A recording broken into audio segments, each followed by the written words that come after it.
It is, I think, 561, episode 561 of the Working Class Boner podcast. I just look at our schedule in real time and guessed. Might not actually be that episode, so I apologize if it's not. Whoops. Kurt Geyer speaking. Doug Schmidt. Austin Chandler. And special guest, Andrew Toigo. Mr. Whiskey Connoisseur. Yes, sir. Mr. Pussy Slayer. I guess you could call me that. Are we You're starting married. strong? You can't say that. Well, Yep. can Hey, he? you're having a kid, so we know you've done it at least once. 3 times, yeah. 3 kids. 3 documented cases. Pretty good odds. Those are pretty good odds. Yep, and I'm about to vaccinate myself after this one, get it snipped, and then it's a Dude. free-for-all. Bravo. Good for you, man. Yep. A real man gets snipped. I haven't done it yet. Hey. Hey, you've never done the podcast before. Nope. But it feels like I had to actually think about it today. I'm like, I think this is going to be his first time on the show. Yep, we've been talking about it for a long time, but haven't got it together, but I'm glad we finally did. Well, I appreciate that you're here, and thank you for being in studio, and thank you for bringing gifts. And you've been a great friend as you've gifted us whiskey in the past. And we're going to have some fun on this episode. Not only are we going to tell fun hunting stories and unique hunting stories, we're also going to He brought the mother load. probably get very drunk by the end of this. We're going to indulge. So, first of all, explain who the hell you are, and then let's explain what the hell's on the table. Andrew Toigo. I'm originally from Minocqua, Wisconsin, northern Wisconsin. Grew up hunting big woods, public land up there, and spent a lot of time during college hunting more private, knock-on-doors type of stuff in western Wisconsin. Ended up in southern Illinois and got into some public there. And that's what I've been doing over the last, 8 or 9 years. But that's how I came across you guys as well. Yeah. Mutual friends, and decided to bring over a couple samples today. We've got nothing under 123 proof. Everything okay. is high proof, but we've got William LaRue Weller. What does that mean? Sheesh. Break down what they are like when you talk about them. Okay. That's so, the big dog, right? Yeah, so this one is a 17-year, it's basically Pappy Van Winkle barrel proof.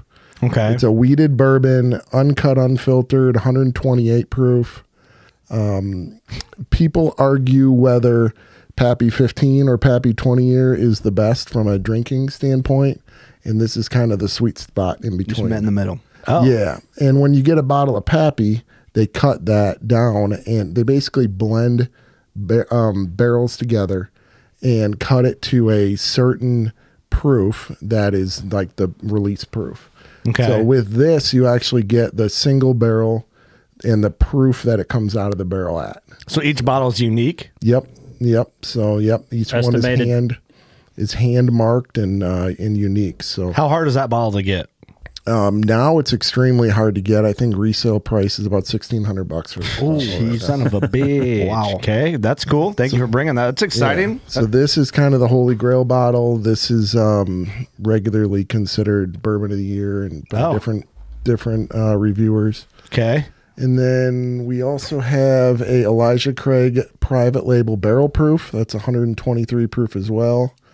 This is a more of a rye based bourbon. So while this one here, the William LaRue Weller, is going to be more of like a sweet because it's a weeded bourbon. This is going to be a little spicier because it's more of a rye based bourbon. Oh, okay. That's the one for Doug. Yeah. He likes it So spicy. I'll like that one less, I'm assuming. Yeah, you're going to taste this one more on the tip of the tongue and this one more on the back of the tongue. Okay. Or the throat. Yeah. All the way down. Oh, boy. Yeah. So then we have 124 proof Larceny barrel proof, which is another weeded bourbon like the Weller. Okay. And We so were that's- just talking about that's this sweeter. before we started the podcast. This Larceny is a really good bourbon, but I haven't had this. Have you had any of these, Austin? Yeah, I've had the Larceny and the Elijah Craig, but not at the caliber that these are. Like, I've had the cheap versions of these. Gotcha. So I'm pretty pumped to try these. Okay. Yeah, this is one that so Old Fitzgerald is a bottle that you can get for like, I think a 750 mil is like $13, and a lot of the whiskey guys know that as a really good value, and I believe they're discontinuing that, but I believe this to be almost the same juice as that, just in a fancier bottle. Okay, that's fun. And this is the barrel proofed version. What's barrel proofed mean? Barrel proofed means that it is the same proof as when they poured it out of the barrel. So they didn't cut it down. It's not blended. Okay, it's just raw out of the barrel. Just raw out of the barrel. As bourbons age, there's something called the angel share, which is the evaporation of the alcohol. And so the longer you age a bourbon, typically, depending on where it is in the rick house, the more alcohol is going to be lost out of it. So, damn, we're learning shit. We're going to learn shit about some hunting and some whiskeys. yeah, so you'll get a 20-year bottle of bourbon sometimes that went into the barrel at 160 proof, and now it's 90 or 95 proof or something like that, because a lot of that alcohol has been lost. And along with that, a lot of just the volume is lost. So the Pappy 23s and things like that, or Heaven Hill 27s, when they go to bottle those, they're not getting a full 53 gallons out of there. A lot of times they might only get on a 27-year like 10 gallons. Oh, wow. different. They've lost a huge volume out of the barrel. Yeah. Really? Yep. Okay. Yeah, and then the last one I brought and that we're going to open up today is kind of a special one for me. My wife and I got this one when we were in Munich at Oktoberfest. And this is a Blanton's straight from the barrel. So it's something that isn't really available, or wasn't for a long time available in the U.S., only a European release. And when we were over there, we were having to track a few of these down. So this is really tasty stuff. Well, you're going to make me feel guilty if we open that bottle. No. I brought a couple back. So Okay. we're okay. No longer feel guilty. Yeah, but this one My is... wife and I got in a fight, almost got divorced, beat the shit out of each other, bled a lot, cried a lot. It's our anniversary bottle. Yeah, it's our anniversary bottle. Saved our marriage, destroyed it, it came back. Brought it back. This one is 129.6 proof.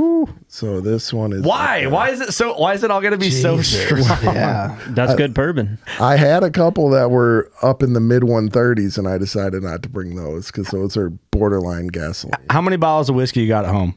It's 60 or 70 probably. That's awesome, dude. And what's the I average used to have value? a lot more. What's the average value per bottle? Oh, they vary. I got rid of a lot of my higher end bourbons As in a you couple drank years them? ago. No, I Got rid of them. I disposed of them. disposed of them to people who wanted them more than me. And so I don't have, I used to have sets of all the Pappies and all that, because I travel for work and I stop in liquor stores and whatnot. So when that stuff was more available on the shelves, I used to pick that up and kind of trade and barter and sell and stuff like that. And Gotcha. yeah, so Very cool. That's interesting stuff. I think we're going to have intermittent whiskey segments throughout this episode. Here's the thing. Do we sample a whiskey now and then get into some hunting stories? That's what I think we do. Let's have a whiskey while we're on it. let's do it. Let's get into some very fun hunting stories, and then we'll just go with the flow, man. When we need to taste the next one, we'll taste the next one. And you guys will progressively, hunting camp style, hear the stories and the lies and the exaggerations and the shit talking. We'll just taper in. We'll have some fun. Yeah. It will degrade rapidly after we start drinking the real high. For everyone at home listening, most people get it. Our working class guys and gals understand us. They get the show. What's up? We're glad to have you guys. Everyone else that's just a one-off listener sampling, we have places to stay at this studio. So when you see us drinking beer and whiskey and having a good time like at hunting camp, we don't leave this place. We stay the night here. We have bedrooms, we have couches, we have everything we need here. So drink responsibly before anyone wants to shit talk us. And if you made it this far through our show at almost 560 something episodes and you're pissed about the cussing, wake the fuck up and get the fuck out of here. There's other podcasts for you.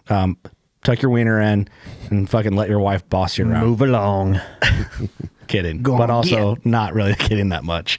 Welcome back to the show, everybody else. So, sorry, Andrew. Okay. Your wife's going to listen to this and be like, geez. No, she's cool with it. She's cool with it. Leave the keys in the basket.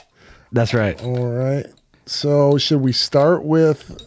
You're our shaman, dude. So you guide us through I this think journey. we start with the bad boy, right? What's the right move? Your favorite one?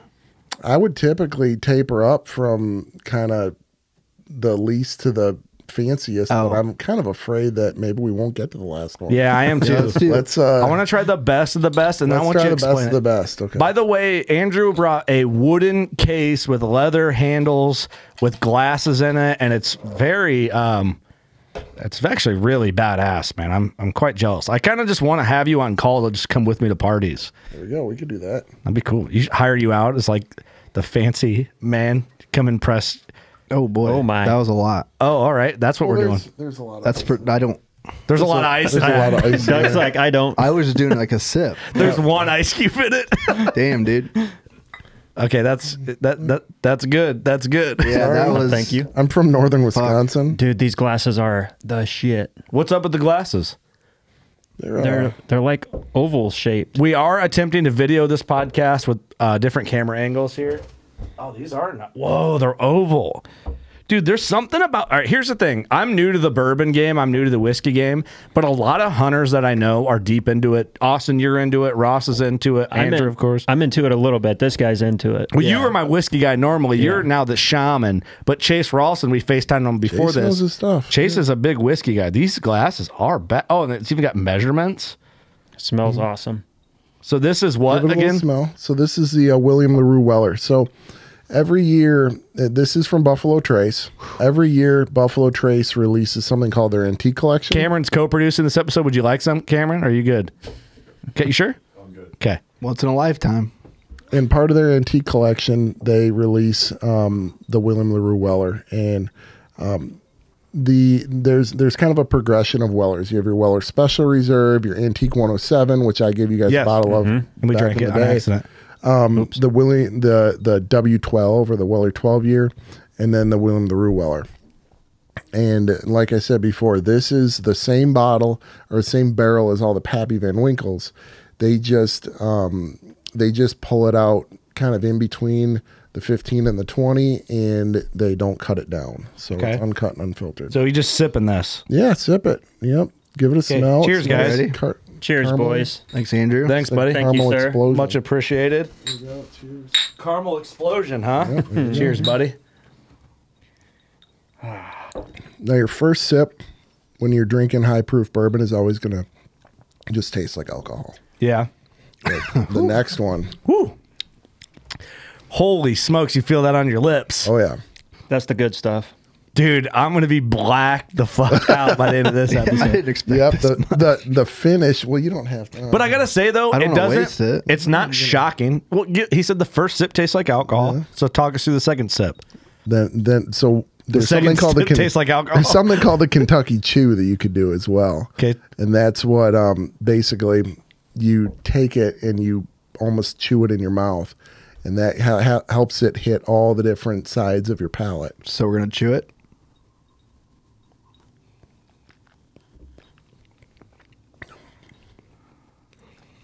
Mellows out. I mean, it's spicy. It's hot because it's high up there in octane. Holy shit. Oh, man. Doug can't handle it. Dude, I'm a bitch. Dude, why is it spicy? Holy fuck. Holy fuck. I've never tasted whiskey like this, though. Like, you're not catching me just with regular whiskey, No. just sloshing it in my mouth. Well, one thing about bourbon too is that in order for it to be considered bourbon, it has to be aged in a new charred American oak barrel, American white oak barrel. So just because it's a new barrel and it's a strong char, you're going to get a lot of that strong flavor from it too. And the longer it ages, the more wood and everything it has in there. Yeah, so it's strong. You're just getting all those tannins and everything. Yeah. Yep. Man, that's classy, though. Oh, it's Oh, yeah. good stuff. I I feel- probably went a little stiff on the pours for the first one, so don't feel like you have That's a to drink generous it. But amount. we can all, yeah. Just take your time and enjoy it. Exactly. That one's too nice to not enjoy. There's something like gentleman-ish. Are you sure you don't want one, Cameron? I'm good. He's good. Okay. We need to get you like a little mic here, like the Jamie in the background. Cameron's running the live switcher here. We're kind of experimenting with different camera angles. We're still kind of constantly feeling that out a little bit, adding some GoPros in the studio because our studio is not just like a one angle type of podcast. You know, we have a table, so Oh, I probably shouldn't drink my beer. I'll ruin it. Oh, you're fine. We do have some water here too. You want me to pass some waters out in case a guy wants to Yeah, if clean you his want to. palate in That's between classy. drinks or whatever. Well, I appreciate If this. I clean my palate, is it going to kick me in the mouth again? No, so the other thing to know about bourbon is that bourbon is American. It's not like, I know a lot of people want it to be pretentious and the bottles are expensive and whatnot, but Yeah. this isn't like port wine or something like that. You know, it's an American, you know, Pride down product. home type of a thing from Kentucky. Yeah. It's you know, distilled and aged by people that aren't pretentious people. So Right. they would want us to be drinking this bourbon in just the same way. That's a good point. So it doesn't matter. I mean, people would be offended if you took any of these and mixed them with Diet Coke. But if that's how you want to drink your bourbon that way. It You're doesn't still really buying it and supporting it. I'm sure if you ask the people that sold it to you, they don't give a matter. shit. No. That's a good absolutely point. not. That is fun. It's working class grit right there, man. It is. Yeah, bourbon is more about the experience than it is about. It makes me want to call my feeling father-in-law and just be like, dude, you gotta get over here right now and sample some of these just to try them. I know. I feel like we need to be in a cabin somewhere right now. This is cool. Hey, we can do it again. fancy. Speaking of father-in-laws, when I first met my wife and she brought me over for Christmas, my father-in-law, I thought I would impress him by bringing a bottle of Pappy 10-year and that a friend had, or no, Pappy 12-year that a friend had given me back when Pappy you could find it on the shelves. And I brought it over as a half a bottle left, and we get to, you know, pour in little glasses like this and drinking it. And then I left and came back, and he had mixed like 3/4 the rest of it with Diet Coke. Oh, But hey, if that's what he wanted to do on Christmas and he enjoyed it, that's the way it goes. Good point. Yeah, I guess it's kind of weird to tell another man how he should drink his whiskey. Exactly. Well, this is awesome, man. This is actually really fun. We've never done anything like this, so this is one to remember or forget. I don't know. We'll get there. See how it goes. So, dude, we've been wanting to do this podcast for a long time. You just happened to bring some great treats for this episode, and our schedule's backed up, and we've meant to do this episode sooner, but you travel west to do different hunts, and I'm just cutting right into the hunting stories now. And man, let's just break down what you did and let's just go through it, because you went to tell me the whole story and I'm like, nope, I don't even want to know until we're in the studio and I can hear it authentically for the first time in detail. So Andrew went out west to go kill an elk. Yep, there you go. Well, so we're in a kind of a unique part of our lives right now, my wife and I, where I travel a lot for work, but when I kind of have downtimes for the year, I can work from home and kind of do my own thing. So, and we have young kids. So we have kids that, 3, 2, and a pregnant wife. We don't have to have kids in school or sports and stuff like that. So we thought, why don't we take the tax return and go and get a condo out in Colorado for September, and the kids can enjoy the nice weather and do hikes and biking and trout fishing and all that stuff. And, we can just kind of enjoy the mountain life and see maybe if we want to move out there eventually, or see the leaves change and all that. Well, part of that also was elk hunting and fly fishing and all that. So I like it. I sneak out for a little bit. Exactly. So we did it last year for 6 weeks, and I brought the whole home office, 2 big screens, the laptop, desk, the whole works, and spent the first 2 weeks on vacation, just no work at all. I went out to Wyoming with my dad, shot some antelope, enjoyed that. And part of that, I had gone up with a buddy and checked out a new spot and helped him try to get an elk. While we were up there, we saw a lot of bears, so I kind of got the in idea. Wyoming. No, this is Colorado. This is Colorado. back in Colorado. But still, even to see a lot of bears. We saw some big color-phased bears, and there were some good-sized bears. So Aren't I they thought, cool, man? Big color-faced bears are badass. God, they're beautiful. So I got in my mind, I better come back out here next year and get a bear tag. So opening day of season this year, it was September 3rd, like 95 degrees. I'm driving out there, and I'm like, I've got a bear rifle tag. I've got an elk bow tag. I've got to go, 1,200 feet elevation up, couple miles. I'm a big guy. I'm kind of hemming and hawing. I'm out of shape. I didn't get in shape like I usually do. Yeah. I decided last minute, what, I'm going to bring the bow and the rifle. So, because it's just going to be my luck that I get up there and a big 6x6 is going to walk past me and I don't have the bow. But I was 12 yards. I was going up for bear. So I start to walk up and run across some guys we had met the year before that had been out there bear hunting as well. And I said hi to them and kept going up. And I went straight up towards the top. It was still dark when I got up there. Kind of glassed around and stuff when the sun came up, thinking they were going to be bears all over the place like there were the year before. No bears at all. But I heard some crashing behind me. And it's kind of a tall ridge with a bunch of spines coming down in drainages. And I was on one of the spines, and there's a bike path and like hiking trail on the other spine on the other side of the drainage from me.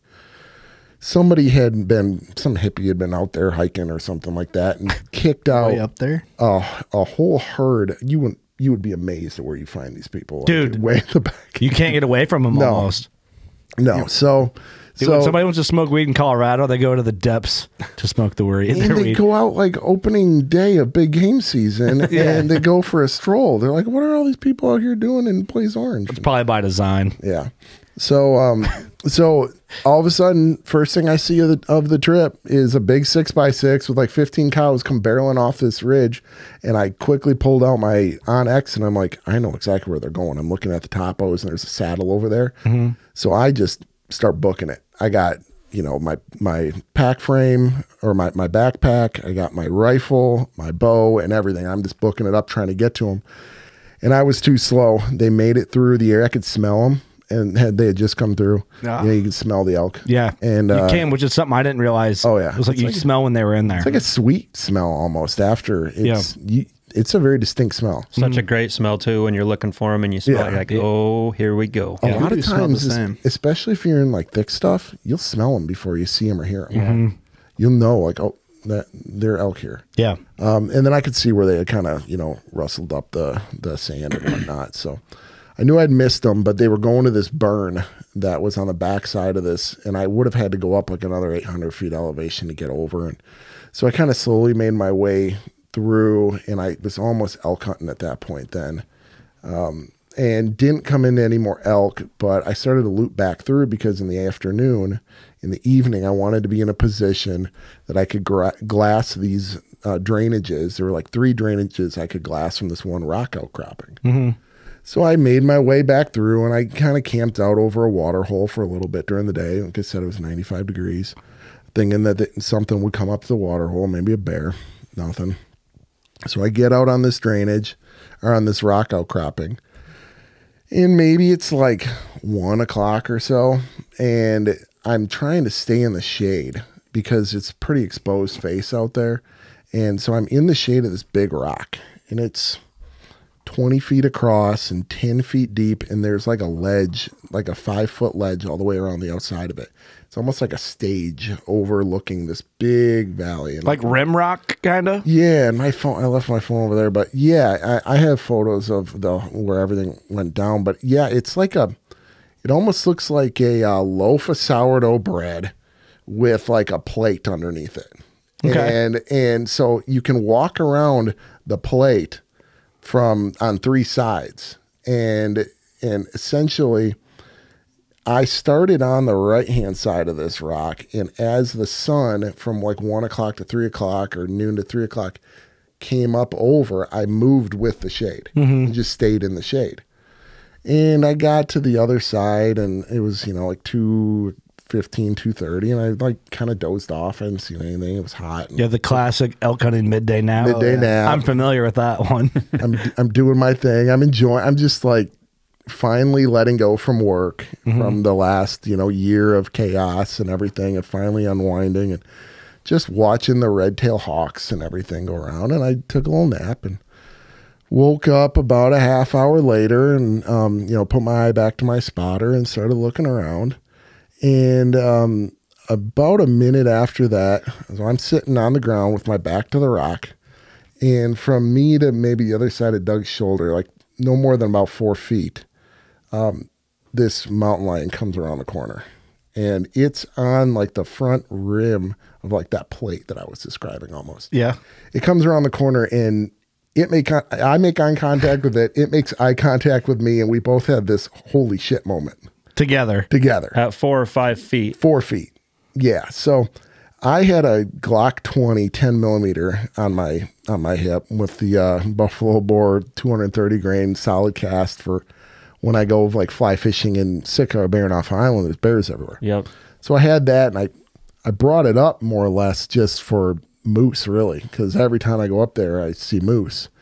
Or maybe if I got into like a wounded bear, after I shot it in something that was tight quarters. Freak situation for the most part. Yeah. Yeah. Never, ever did I expect to, you never see a mountain lion. You see their tracks every once in a while.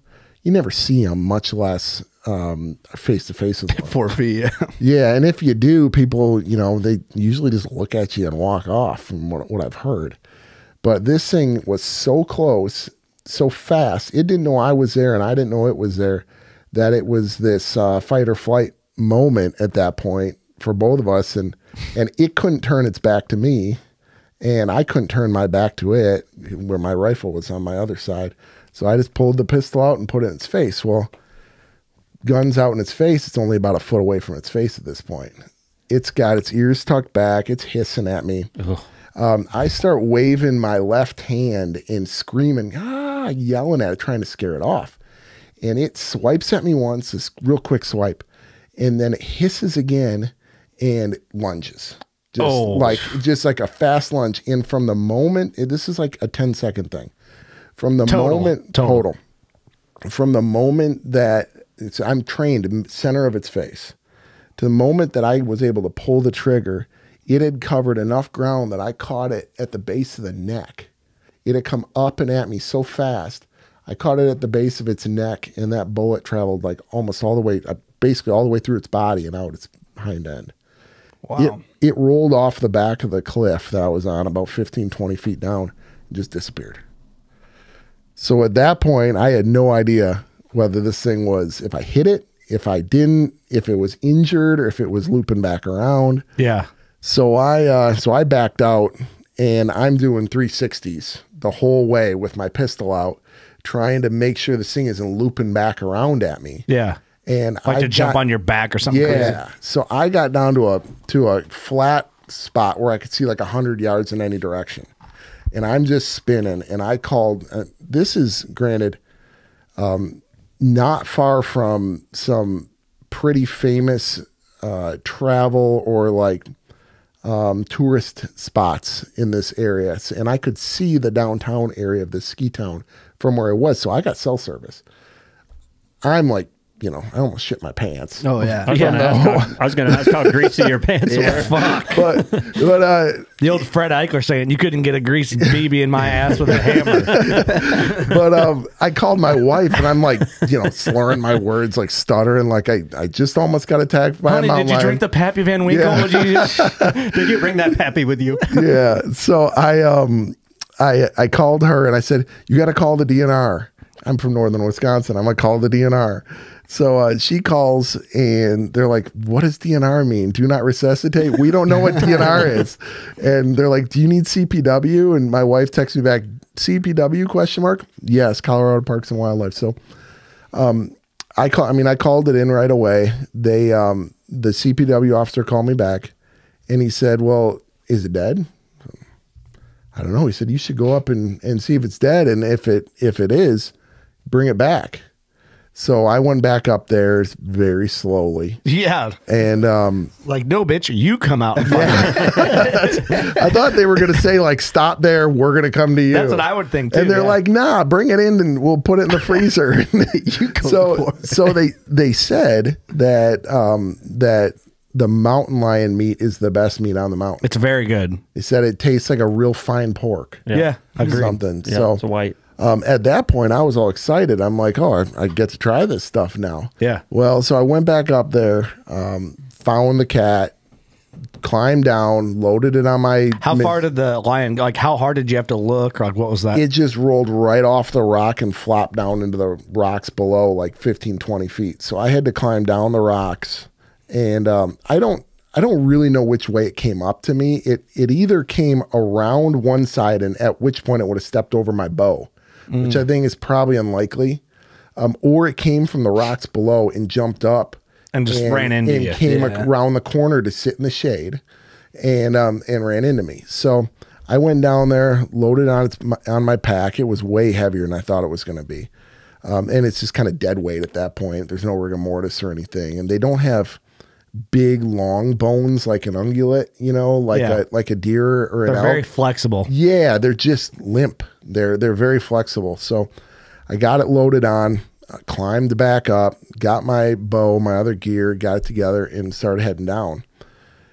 When I got about halfway down, I ran into the bear hunters that I seen that morning. They're like, "Hey man, congrats, we heard your shot. You got one, right?" I said, "Well, not quite." I turned my back and they saw the cat. They're like, "Holy shit." So then they had to come and see it. Yeah.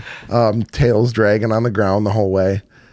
Got down to the truck and the guy said, you're not going to be able, the CPW officer said, "You're not going to be able to keep it, but bring it in. We're going to donate the meat to a local family." So I don't buy that. I know. So gut it out. So before I gutted it out though, I really wanted to get some pictures of it because they're telling me I can't keep anything. So like I said, this is on a dead end road, and there's a tourist destination on the end of this dead end road. And I'm only parked maybe 200 yards from the parking area of this tourist destination. And they let people in every 2 hours. So I'm thinking, there's no way I'm going to be able to track anyone down to get a photo of this. And it's getting dark. So all of a sudden I see headlights coming down the road, and starting to kind of get dusky out.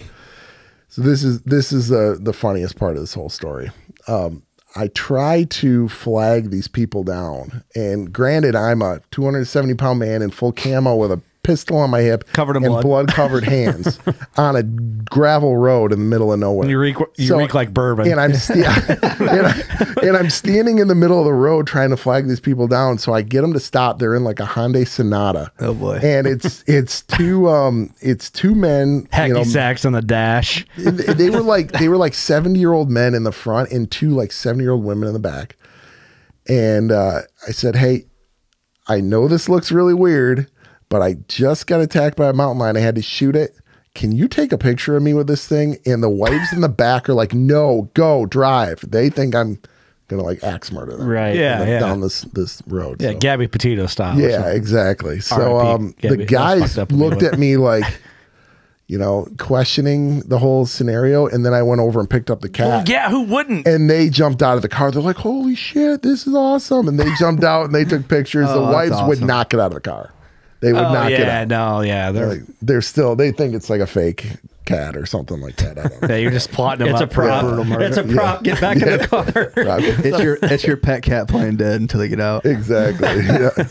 Dude, Yeah. yeah, I mean, no one really believed that. That's fairly unbelievable. Yeah, and it was very surreal because I've spent a decent amount of time in the Western woods, in areas that have cats. I grew up in an area where it was more common to see wolves than deer, and bears. And I remember my Springer Spaniel, chasing bears in the backyard growing up and stuff like that, treeing bears. And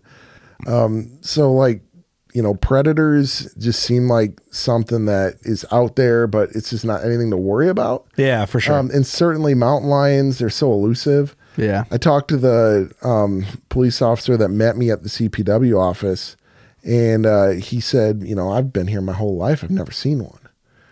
So I dropped the cat off in the freezer there. That's crazy. Dude, how fortunate were you to have that sidearm on your side? My God. And to have it on my right side right there, and there's no point in having it in a backpack, I found out, because this shit happens so fast. Yeah. You have it in a backpack, it's useless. Yeah, you're fucked anyway. Yeah.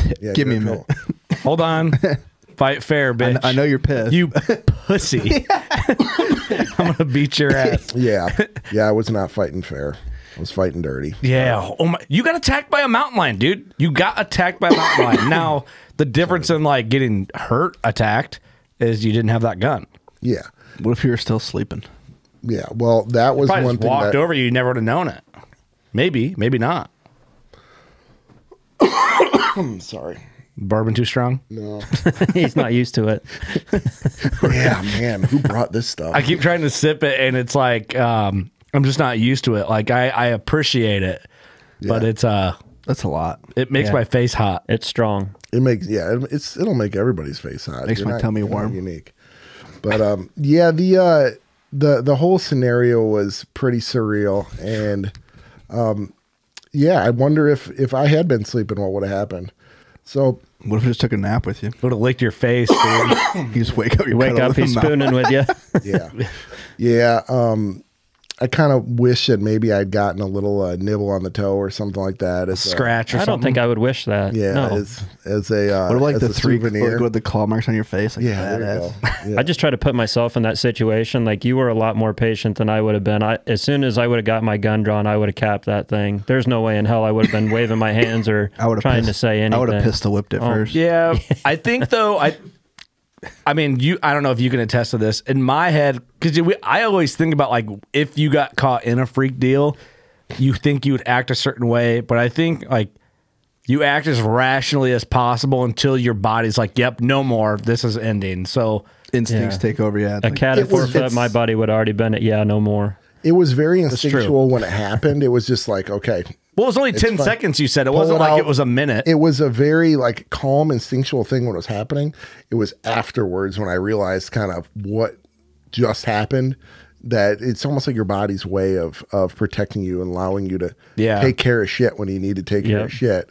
But it was funny, after I made that post on Instagram about it that night, I got some people messaging me, saying, you should have just, let it go, or why did you have to shoot it and all that. I'm like, well, it was 4 feet away, and it was. Well, we've all seen the videos like coming out now of guys. Like, there's a video of one dude missing one while it's like lunging at him. Like, I mean, dozens of people have sent that to me. Yeah, it makes the hair on my arm stand up a little bit after. It makes hair stand up just listening to the story. I've never been attacked by a mountain lion, but I've shot one, and so I've kind of seen one up close. And it's like when we treat it, and we got up underneath it. Brandon, one of Trey's buddies, which I consider him a buddy now, awesome dude. He looks at me and he goes. Brandon's so calm and everything he does. He's just a Western wild feral dude, and he's just like, isn't that crazy? Just how many times do you think you're out here and you walk under one of them and never know it? Oh yeah. And I'm like, fuck. I never thought about it. Probably often. There's a lot of cats in Wyoming, and apparently in Colorado as well. And you see videos of these things now when you look on YouTube. They'll grab like a 50, 60 pound fawn right up the tree and just jump 10, 15 feet up a tree with it. Yeah. In like the early 2000s, there was a boy that went hiking with his family in Rocky Mountain National Park over by Estes Park. Got out ahead of his family a little bit, 10 years old, and a mountain lion just grabbed him and ate him. For real? He died in Rocky Mountain National Park. Where wow. Like hundreds of thousands, maybe millions of people go every year. It's crazy, dude. You just get one that's desperate enough or hungry enough or horny enough that it's just like... Or get them in the wrong situation like what you got into, where they don't even know you're there until you're 5 foot from them. Well, it sounds funny. Like, I kind of kidding when I say like horny enough, but like, that's like in grizzly country, like Trey was telling me, a lot of the bears, they're not big old boars that are the ones that attack people, kill people. It's like the juvenile boars that get kicked off every kill by a bigger boar or a sow or whatever. They're horny because they're juveniles, and we all know like that 2-year-old rutting buck, and then their vision's bad. So they're chargy, rammy, emotional, and they like almost accidentally get you. Like they just see you and try to eliminate you. And then, it's like, I always hear that old saying, like, who was telling me this? If a black bear, it's unlikely that a black bear attacks you. But if a black bear commits to attack you, it kills you and eats you. Yes. But a grizzly bear is more likely to attack you. But if it attacks you, it eliminates you and doesn't eat you. It just mauls you and leaves you. Yeah. It just eliminates you. And it doesn't matter if they're an old, mature one or a young one. They're all big enough to fuck us up. Like, let's be honest. They're all big enough to kill us. Yeah. So hold your house cat down when you get home. Hold that bitch down and don't get scratched. Well, that's what the officer actually told me. He said, so what ends up happening with situations like that when it's a head-on, a lot of times they kill from behind and they'll grab, by the back of the neck and take you down. But when it's a head-on thing like that, what they do is they sink their claws in the top of your shoulder. And if you ever picked up a house cat where they hike up their hind legs and just scratch the shit out of you, rip your guts what out. they do is they hike up their hind legs and they just shred down with all that force. Oh, dude. And they just disembowel you. Like, boom, and just your guts are hanging out. Bite the back of my neck, please, and put me out, and I won't even know. Yeah, it's like So a Mortal you're Kombat laying finisher. Yeah, so you're laying up there with your guts spread out on the rocks, and I don't know, a 70-pound cat. I'm a big guy. Maybe I could slam its head against the rocks or choke it out, dude. But that thing would mess me up. Dude, there's no. It would be a hell of a fight on a 5-foot edge of the cliff. It's no way, dude. your eyes would be gouged out. You're it a would strong be brutal. dude, and you're a tough man. Be brutal. But a 70-pound cat, Yeah. A mountain lion, No way. like being Those around back one. legs. I skinned a mountain lion, right? Like I've seen their muscles; they're just muscle. And even a 50-pound cat, like I have a 10-pound house cat, and I'll play with my house cat, with your arm, and they get their hand with their front paws, and they do that scratch with their back legs. Okay, now amplify that by 7. Yeah. 70-pound cat. With claws that are that long. Okay, now take it a step further. Like you get a good mature cat, like 110 to 125-pound cat, for sure fucking you up. Oh yeah. A 120-pound dog will get you. Oh yeah. A 125-pound cat will get you, rip you open, claw you, bite you, scratch you. Now take a beast of a lion. Take a 170-pound monster or bigger mountain lion. You're screwed. Yeah, that's the apex predator right they'll there. take down 750-pound elk. Oh, yeah. elk. Dude, when I killed my lion, Trey's like, dude, you just saved like 50-something deer, and I don't know. He gave me like the rough, at the time, the stat. He's like, That's crazy. You just saved a lot of animals. Yeah. It's like, they kill like a deer a week, I think. Yeah. So when I started hiking back up the next day with the CPW officer, he starts to rattle off He all did these. go back with you. Yeah, they had to go back up there with me to do an investigation. So then they start rattling off all the statistics and all that. He's like, so I said, how often does this happen? He said, well, about one or two a year in the state of Colorado do we get where somebody actually legitimately has to shoot a mountain lion. So as we're walking up, he also tells me about 50% of these cases end up in some sort of citation.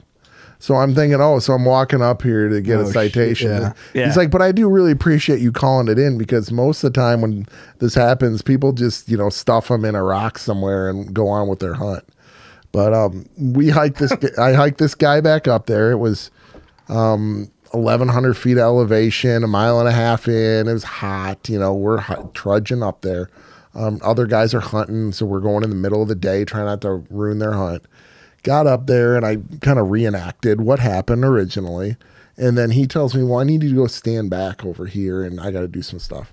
So he starts taking photos, and he finds my shell casing, and he sees the blood splatter, and is taking measurements of where where it was and all that. And he comes back to me after about, 10 minutes of going over it all, and says, well, I got to tell you, I wouldn't have waited so long to shoot it. No shit. Yeah. So he said, yeah, it was too close. I would have shot it a lot sooner than you did, because I told him I was trying to scare it off and everything. That's what I'm saying, man. I'd have been yanking that trigger. Yeah. It seemed surreal. It almost seemed like I did have a moment in that 10 seconds, like, I feel like I should be shooting this thing, but am I doing the right thing right now? Well, you've heard all the horror stories, having to do the paperwork and everything, and you want to do the right thing. Yeah, and the last thing I want to do is be some sort of offender, game offender or something like that. Yeah. So Pussy slayer. But yeah, there you go. Or the Lion King is what my boss calls me. The Lion King. Yeah, I like Pussy Slayer better, if you want to know the truth. Yeah. So I don't know. It was a pretty. I went back up there 2 weeks later, and I was definitely more wary. Yeah. I was definitely looking over my shoulder more and aware, but it was funny. So the CPW officer pulls me over. He's like, I want to explain to you probably what happened. So he said, if you look in this spot here in the shade, it's kind of, there's like a waxy film over this rock here. And he said, and if you look over here, there's some, mountain lion scat here and here and here, and there's a mule deer jawbone over there. He said, likely this cat, or maybe multiple cats, comes up here every day or every other day or frequently to do the same thing you were doing, to sit in the shade and look for something to eat. And that waxy area that you were sitting on was probably the sweat from the cat over years and years and years. So I was basically sitting on this thing's couch when it came home. And it came home, it's like, oh shit, there's somebody in my house. And it was a standoff. So hey, dude, that is so crazy. One of those freak things that happens. No, rare timing, but also rad story. Yeah. And I'm glad you're still alive to tell it. Yeah, I wish I had popped a claw out or something like that. But it sucks that even though I deemed you did everything right, called it in, went up there with them, explained it, they measured it, they gave you the credit of yeah, dude, you're good. I wish in that instance they could be like, all right, man, you can have the hide. Yeah, but people would probably abuse it and then fabricate evidence maybe to get. Yeah, true. He said that you would be shocked at how many people claim self-defense and then they find the bear and it has a 30-06 round broadside. And they ask, well, where were you standing and where did you shoot it and all this? And that's where that 50% comes in. A lot of people just see a cat and shoot it, thinking it's just going to run across the valley and murder them. Yeah.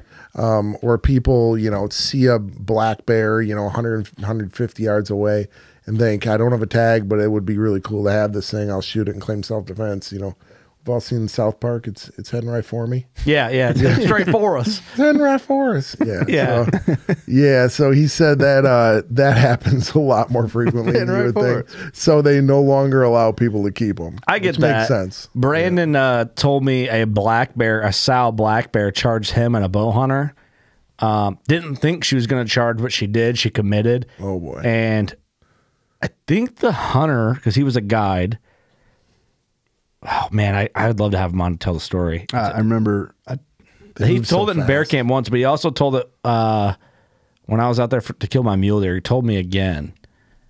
I don't know if they shot it with a bow or a gun. I want to say they hit it with a bow, something like that.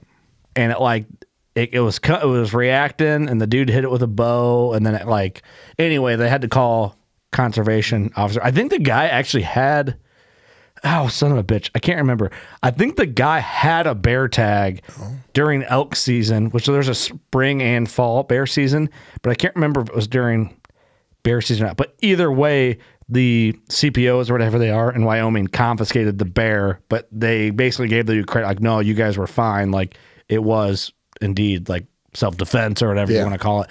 But I think they confiscated the bear anyway because of the situation, it sounds like. In Colorado, if I had a mountain lion tag and that had happened to me, I can keep it. Even if it was, not a approved firearm or something for that take, they allow you to keep it. Oh, really? Yeah. So, but if you have a tag, but I did not have a tag for mountain lion. So, well, what a unique fucking circumstance, man! Dude, how crazy! What a wild. What are the chances? Yeah, I know. And I'm the type of guy who likes to hunt solo a lot of times. So that kind of, especially my wife's eyes, but a little bit of my eyes, it makes me think a little bit more about going out west solo and doing some of those hunts. Luckily, this one was close, but a lot of times we all are further out in the middle of nowhere. Most times, and no service for a long time. Yeah, exactly. I'm never elk hunting without my Glock again after hearing that. You know what's funny, dude? When I was elk hunting, I had my Glock on me, and I was like, oh, well, I thought I was going to be in grizzly country, so I bought a 10mm Glock, and I was like, okay, cool, I'm going to carry it. And then we didn't end up going. We were just out of grizzly country, or what perceived to be normal grizzly country, right? There could still be grizzlies, and I put it in my pack because I was annoyed by it. And you just got to get a really comfortable holster. Yep, that's the key. I got a good one. I got a good marsupial one that goes on. But what was happening, and maybe I didn't have it hooked up right, but my gun was so heavy with those buffalo bores that it kept unsnapping the button, and then my gun would hang. Yeah. So, and I did the same thing when I went when I killed my bull with Franco. I had my pistol, and Franco's always got a pistol on him too, but he's got a different style. I'm like, hey, should I rock my pistol? He's like, nah, just put it in your pack. If something gets us and I can't get mine out, we're fucked anyway. I'm like, all right. That'd be my and bad. you don't have to carry a full 15+1. Even just run 9 rounds or something like that. There's no way you're going to get 16 rounds off for something you do. if you, I'd be spilling them out, I think. yeah. That's a heavy gun, though, when you It have is. that bitch loaded down. It is. I used to carry a 44 mag, like a Model 629, and That's a big boy. that's a man's gun. Yeah, that's even heavier. And that's one of those things where when you carry it, like you said, you almost don't even, you just leave it at home because it's so heavy. So Yeah. I should probably bring a pistol with me to Wyoming, huh? yeah, It's not a bad thing to have on you, man. I was mean- out there last year. Just a 9mm will No take down a service. cat. I mean, it's Yeah. not. You don't need anything crazy. The moose are more dangerous than the bears. Moose scare me. Oh yeah, because they're stupid and they're blind and they trample stuff. You surprise them pretty easy. Absolutely. Do you have a pistol, Doug, you'd take out there when you go? I don't. I'll lend you one. I just, one with nature, I think they just leave me alone. If you do something stupid with it, just shave the serial number off. Throw it in the river. Lose it in a boating accident. He needs a high point. Dude, I have a high point. I'll let you borrow my high point. All right. I got a The high points you can $130 just pistol. melt the serial number off with a Bic lighter. Dude, it's my first pistol ever. I got a 9mm high point, and the thing's badass. Nice. Still It's- got the numbers on it? Still, currently. Not for long. Haven't need to use it yet. Haven't had to kill anybody yet. It's such a Section 8 gun. It's just like, This studio is protected by High Point. yeah, dude. Actually, like I heard the dudes that like own High Point, work for High Point, are like really good dudes. Dude, I will tell you this: it's a gun though. Like people can make fun of it for the price. I've shot the shit out of it. Have I ever cleaned it? Nope. Has it ever jammed on me? Nope. It's an impressive. they'll eat ammo. Stevie Mo was shitting on me about my High Point, and I pulled it out. I'm like, all right, feel this bitch. And he's like, I'm not gonna lie, like, pretty impressive actually. Have you ever watched Demolition Ranch on YouTube? Uh-uh. That guy always got millions of followers, but he does all sorts of stuff with High Points. Really? Where he'll like stuff them with expanding insulation and fire them, or he'll like just like stuff different things inside of them, or like freeze them and then fire them and stuff, and these things just keep running. They're dude, it's like $150 pistol. Oh yeah, yep. Nice. Disposable, Cool. made to throw in rivers. God bless America. They are The right. river gun. They're made to throw in rivers. Yeah, absolutely. They're cool. But they have like They're probably biodegradable too. at least half of looking them. up in They're made to be thrown in the river. Environmentally friendly. Yeah. Fish friendly. They're made out of that same stuff that they make the little sea turtle straws out of. Yeah. They turn into coral reef after 30 days. Bunch of starfish on them. They for the price they do it. I think they have a carbide too, like a 9mm Yeah. carbide. Like, They have a 10mm carbide. oh, I'm pulling up High Point. They have all different types of carbines. Yeah, Dude, what's our next pour? I've been dry over here. yeah, I have some too. of I've been. I gotta seeing finish these mine. other You guys want some of mine? guys. I'm not going to turn that down. Dude, for the record, I'm not hating on High Point. I'm actually giving I High liked Point it, but credit. that was just a lot more. Proper than etiquette I is was to rinse the prepared glass ahead of time. Dude, those are dope. Camo carbines. I call them a carbine. I should have gave you that sooner. Sorry. No problem, dude. Thank you. I'm gonna run to the bathroom quick. Guns are fun. Sorry about the whole coughing into the microphone. Oh, dude, you're fine. Away from me. Dude, I'm not mad at these. Look how badass these are. Model 995. You guys can't see these. I don't have it on the thing. Awesome. I think just took Doug's drink, so I'm going to Okay. finish that one. I'm not going to turn that down. You're gonna really like that one, I think. That is probably just the regular Elijah Craig barrel proof is my most go-to, just everyday drinker. Cameron, keep End of the day, co-producing. if I need to have one, that's my You're go-to. still- How you You're washing still your pretty- glass? You got I just some water rinsed over a there? little with some water there. Oh, did you just? What you get? So you putting it? You like pouring it into the solo cup? Yeah. That's Okay. wrong.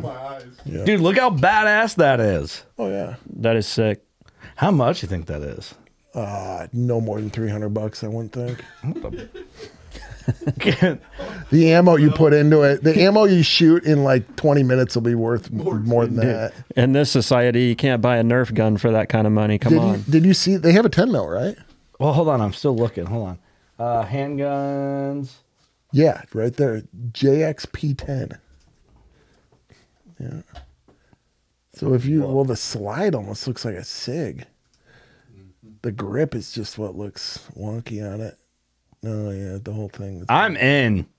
Count me in, dude. But hey, the bears don't care. If you need to take down a bear with some, I wouldn't put like a big plus P round from Buffalo bore through it. But But you know, this would be a good home gun. Like with a flashlight on it. Oh, yeah. Yeah.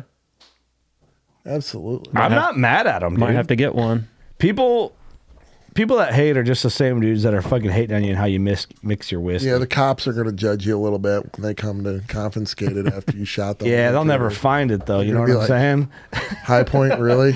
Baby's in the bottom of the creek. Dude, you can get them all camoed. That's sick. Dude, there's gonna be people judge on me for loving these. I don't care. That's badass. Better get them now. I'm in. We are in Illinois. That is true. Yeah. Yeah, that's a bummer, dude. What a fucking bummer. So I go on the weekends and do some fun training with this place called Green Hat Tactical. It's a retired Green Beret. And we'll go and do like running gun stuff, pistols and carbines and all. It's kind of different levels of training you can do. It's really fun. And he's got a couple different places in Missouri that we go and do this. Uh-huh. But they have all sorts of different types of courses you can do, and part of that being able to respond and just have that instinct to just pull the gun out from your holster and just have that muscle memory is spending time doing that, doing that kind of stuff and knowing your weapons. But yeah, those guys over there in Missouri, just right on the other side of the border, they all have the suppressors and all that No stuff. shit. And it's just like an everyday thing. I mean, Dude, this gun looks badass. A High Point firearm, 40 Smith & Wesson carbine model, I just think, what's that one movie? where it's like, 4095. stop it. in Illinois, Don't. That looks know, fun. They did the mountain lion. what was that? Stop it. Bad. Yeah, stop it. Don't. Bad kitty. That's what they would like you to do in Illinois. Yeah, it's just What, talk it down. Stupid. Talk What it words down. did you tell the cat? What words did I tell it? Yeah. I told it that was a bad touch. I don't know. It's just Bad touch, kitty. I know I'm on your couch, but you need to just back up. yeah, Yeah. exactly. I just Yeah. would have said something funny maybe. My chicken pot pie. It's a, No kitty, kitty. Yeah, kitty. Maybe tell it a dad joke. It just eye rolls and leaves. Damn. Lame. So what day of your hunt was this when this whole thing went down? day one, the beginning of season, Oh, shit. and the thing that I've been thinking about this whole year was that this same day the year before we watched this like 400 plus pound color phase bear at the end of the day kind of feed up over this ridge to the next one, and I'm like, I got to be in this spot this day to catch this bear or another bear doing something similar. And of course I didn't get to hunt that evening because I was dealing with this cat. Sorry. So it ruined the whole hunt, but Yeah. it was okay because it gave me a little bit of time to, it gave me a good story, gave me a little bit of time to unwind, and then a couple days later I went elk hunting. Yeah. So I don't know if we want to transition to For sure. to elk, but I also had an elk tag, so I hadn't filled the bear tag yet. I didn't end up filling the bear tag at all. I went back out a few more times, but The elk was with the bow though, right? the elks with bow, yeah. That area that we had seen all these bears the year before, those guys that I had saw that morning, they had been out there every year the last 8 years and had all killed bears, and they Wow. never saw a bear this year. It was a big drought, and I think that the berries that usually spring up that in that area or that valley just never came this year. But there was a burn from the year before that was on the other side of the ridge or other side of the mountain, and I think most of the bears and other animals were on that other side by that burn. There's probably a lot more food over there in that burn. Yeah, gotcha. So That's impressive that all them guys are killing bears off yeah, and just big bears. spot and stock or what? Yep. That's guy, impressive. The one guy told me he had shot a bear that was almost 500 pounds. Holy shit. Which is a really big bear for out west. Wow. Yeah, Real that's big huge. Western bear. Yeah. That's a big bear anywhere. Yeah, Yeah. it's not a corn-fed bear. That's a grazing on public land bear. And Yeah, no donuts. although I think some of them do sneak down into the subdivisions. Hell, I would. Yeah, why not? Yeah, I've got actually a bear story about the subdivisions too. And share later. But so went over to elk hunt, and this was gonna be a 3 or 4 day elk hunt solo. I was going to check out this one spot right by the road that I'd seen some elk in previous years. I'd been out west. This would be my 4th time elk hunting out west. I shot a bull my first year on public over the counter, 5x4. Same spot? No, Same area? Totally out in the Uncompahgre. And this spot was more like northwestern Colorado, totally opposite side. So I'm gonna check this one spot right off the road, and then I'm gonna go get into some deeper stuff. So I pull up. It's still dark. Nobody else is there. I'm like, okay, this is perfect. And I open the truck door, and I hear a bugle, like right when I open the truck door. So I'm like, oh shit, it's on. Yeah.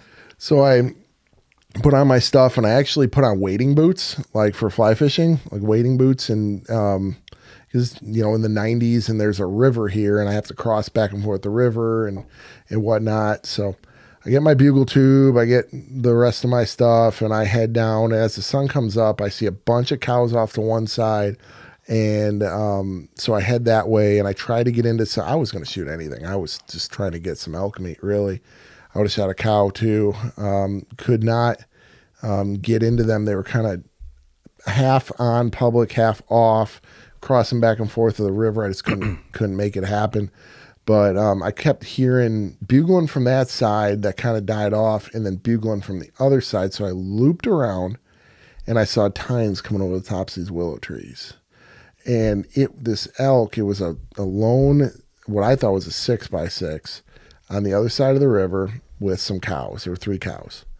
And I'm bugling back and forth with this thing, and it's like turkey hunting, basically. Mm-hmm. Every time I bugle, this thing rips a bugle back at me. And when it would rip a bugle at me, I would rip a gnarly one right back in its face to piss it off. And we did this for 45 minutes. I could not get this thing to cross over the river. And I could hunt that side of the river, but it was so thick that until it got to the edge of the river, I could not see it. It was a full-grown elk. It's just so thick back there. Mm-hmm. So at one point, I actually ran out into the middle of the river, stomped around to sound like an elk, and then ran back into the weeds and ripped another bugle. And it thought that it was the bull coming across the river, so it came barreling out. I mean, I saw the V in the willows coming through. Wow. And it came right to the edge, and I was drawn, and I was going to take a front shot. And there was a barbed wire fence right in front of it. And it just got to that barbed wire, and instead of jumping over, it stopped there and stared and just tried to figure out where that bull was. And I then turned around. That was a smart move, though. Yeah, well, that is smart. Dude, elk hunting's so much fun. It's like turkey hunting, but they're huge and tastier. But it's so much fun. So I decided I have nothing to lose. So I hopped across the river. I just went right in and went right towards them. I made as much noise as I could. The wind was good.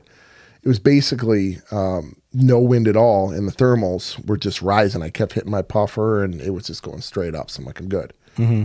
So I got right into its bedroom. It's this big willow bedding area, and I just making a bunch of noise, and I was huffing, chuckling, huffing on this thing as I'm coming through. It's trying to sound like an elk, and my size 13s. It's not that hard. You just walk. Yeah. So it's like Shrek walking through the forest. Banging your head across a tree. Yeah. So I got right in there and ripped another bugle, and he ripped one back and came barreling right towards me. And at one point, there was a big pine tree. He was on one side of the pine tree, and I was on the other side of the pine tree. And he bugled, and I could smell his breath. He was right there. Wow. But I couldn't move. I was frozen. And I couldn't do anything. So he fed around, or not fed, he just kind of moved around. He's trying to figure out where I was. And kind of calmed down a little bit. And I moved out to this open area, and just one more last Hail Mary. I bugled again, and I was hitting cow calls every once in a while too. And he came poking his head back out of those willows, but I was drawn back already, and he was at 18, 20 yards, and I stuck one straight into his chest right there and buried it all the way to the fletching. Oof. And he turned and did one of those like reels back like that and just flopped over, and I could see the blood just Damn. out of his mouth. He just ate that whole 29.5-inch draw. That whole arrow just ate it all the way to the fletchings. That frontal's brutal. Yeah. So sever, 2-blade, just.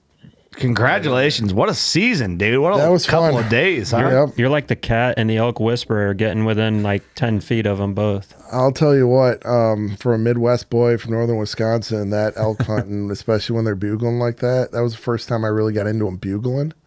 That is addicting stuff. Right? Dude, crazy. a bugle can make anybody that's motivated to hunt. Like, dude, when I went out this last fall, like pretty much the same week you were out there, because we were texting a little bit. Yeah, and then we lost service, and it was just like, all right, dude, I'll talk to you when we're Good home. luck. Watch out for mountain lions. Yeah, dude, it's elk hunting is like if you have elk bugling, you can just chase a bugle, dude, until you just it's crazy what it does to your body. Oh yeah.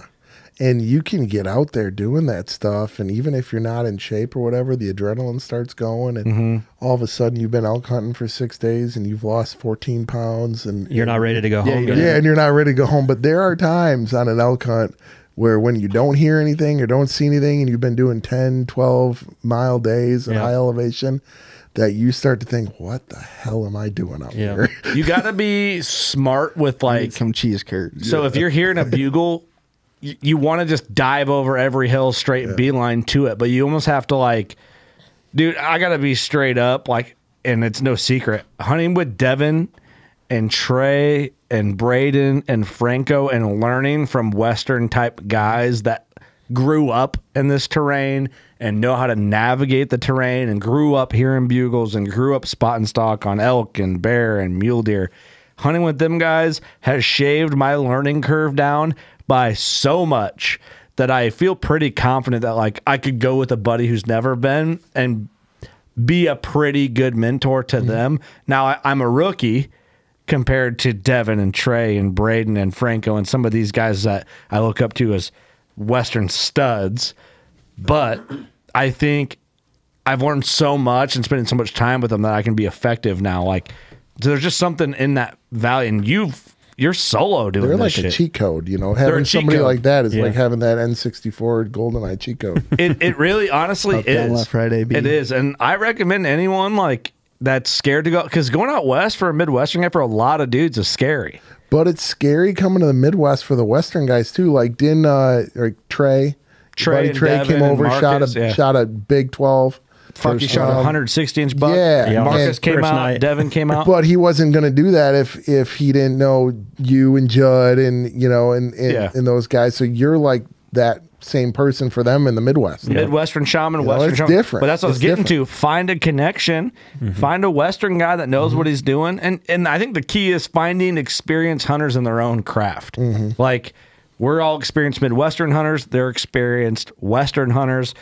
You guys want a whitetail hunt? We can figure it out. We want a Western hunt. You can figure it out. Yep. Let's swap, trade, and share fun and experience. That's really the way to do it. Yeah, just It's all learn working together. class bow hunter, right? It's not working class Midwestern bow hunter. Yeah, we're trying to experience. It's and here's the bottom. And we've gotten shit like for going to Africa. I've gotten shit for quitting John Deere to do this full time.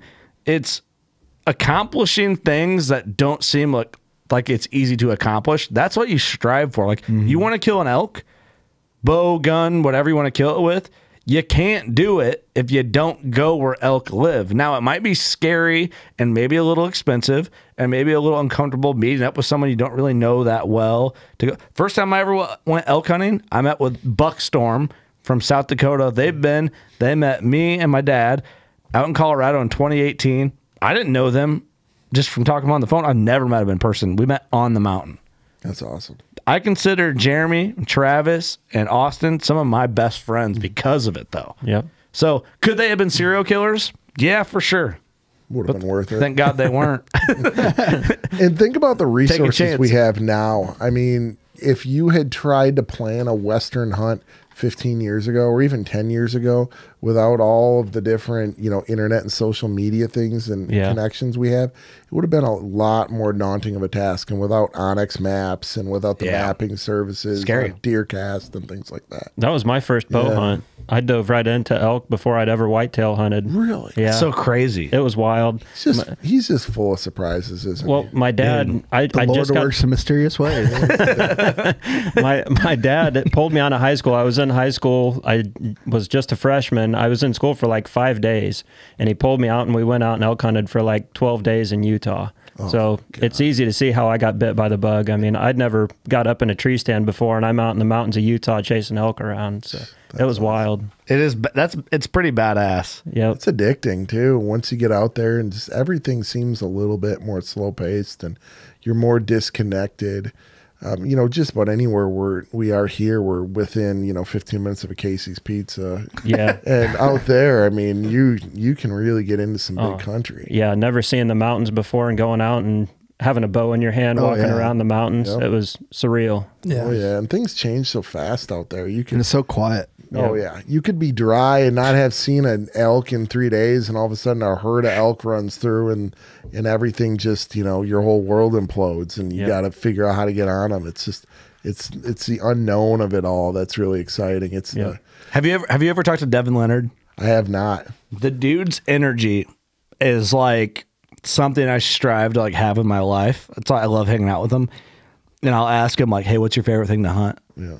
Whatever I'm hunting at that time. Everything. Yeah, it's like all hunting is fun. Oh yeah.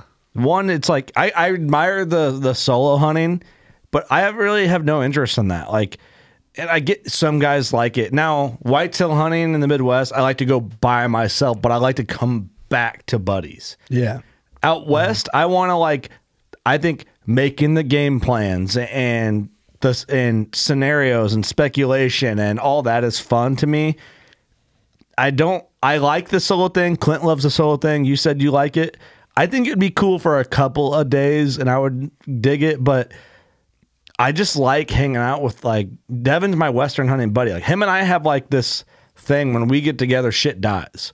So we kind of have this, I don't know if we're lucky together or it's his experience meets my different perspective of experience. And then we kind of put it together and we figure out a way to make shit fucking tip over. I don't know what it is, but I just like the camaraderie of chasing animals with good people. Yeah.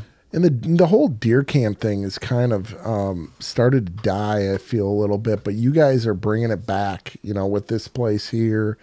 And, growing up in a culture in northern Wisconsin that, I mean, we didn't have school during the deer season. Yeah, Wisconsin has some of the strongest hunting culture. Oh, yeah. There was Michigan as well. Some of the best memories I've had in my life are walking out in the woods with my dad, 12 years old, and there's a foot of snow on the ground, and you're walking out to a blind you made the day before out of sticks on public land, and if it's brown, it's down. Yeah. And going back to deer camp, and everybody's playing cards and drinking beers, and there's a wood burning fire and all that stuff, and just talking about all the stuff you saw or didn't see that day. And a lot of that gets lost with social media or just everybody's busy schedules, and it's so hard to get access now and all those things. So having this place here or having the podcast and the meetups that you guys do and all that brings people together, and also kind of the Western thing gives you that camping aspect or your bear camp where now all of a sudden everybody's coming back to one place at night. They're all camping, you're sharing drinks, you're sharing stories, and otherwise you just hop in the truck and go back home, and then it's just whatever. It's like a normal night. Yeah. That's one thing I grew up with. I was fortunate to grow up with a hunting camp like that. And it's something too that I love, having the studios. Now, we had 2 weeks of whitetail camp in late October, November last year. Dude, I want to do that from October 15th to fucking December 15th. Yeah. People got places to hunt and they want to stay at the studio. Let's do it. That's why I like the outfitting thing. It's a 2-month deal for me. Yeah. I love it. Your friends are back hunting with you for 2 months. It's awesome. I want to get into it. I really do. Yeah. Outfitting. I think it'd be fun. Not as a primary business, but just a fun lifestyle well, thing. Like I said, you get to see your friends every year. They come back at the same time. You get to hunt with your buddies. I mean, it's awesome. Yeah. That's one thing that's cool. I feel like I don't mean to take it for granted. Maybe I don't, because I do appreciate when it's happening. But I think I don't want to sound ungrateful.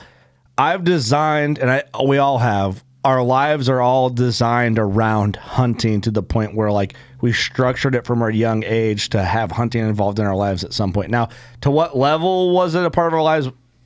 That kind of morphed into whatever, but I feel like because I'm around it so much, or I've designed myself to be around hunting and hunting almost exclusively people that hunt so much, that I kind of come numb to how special it is until I talk to someone else. Like, man, you're lucky to have so many friends that are that into hunting. Yeah. Like, there's a lot of guys that listen to the show that are like, you guys are my hunting culture, because I don't have buddies that'll go out west with me, or guys that want to hunt for a week straight because their wife sucks or whatever it is.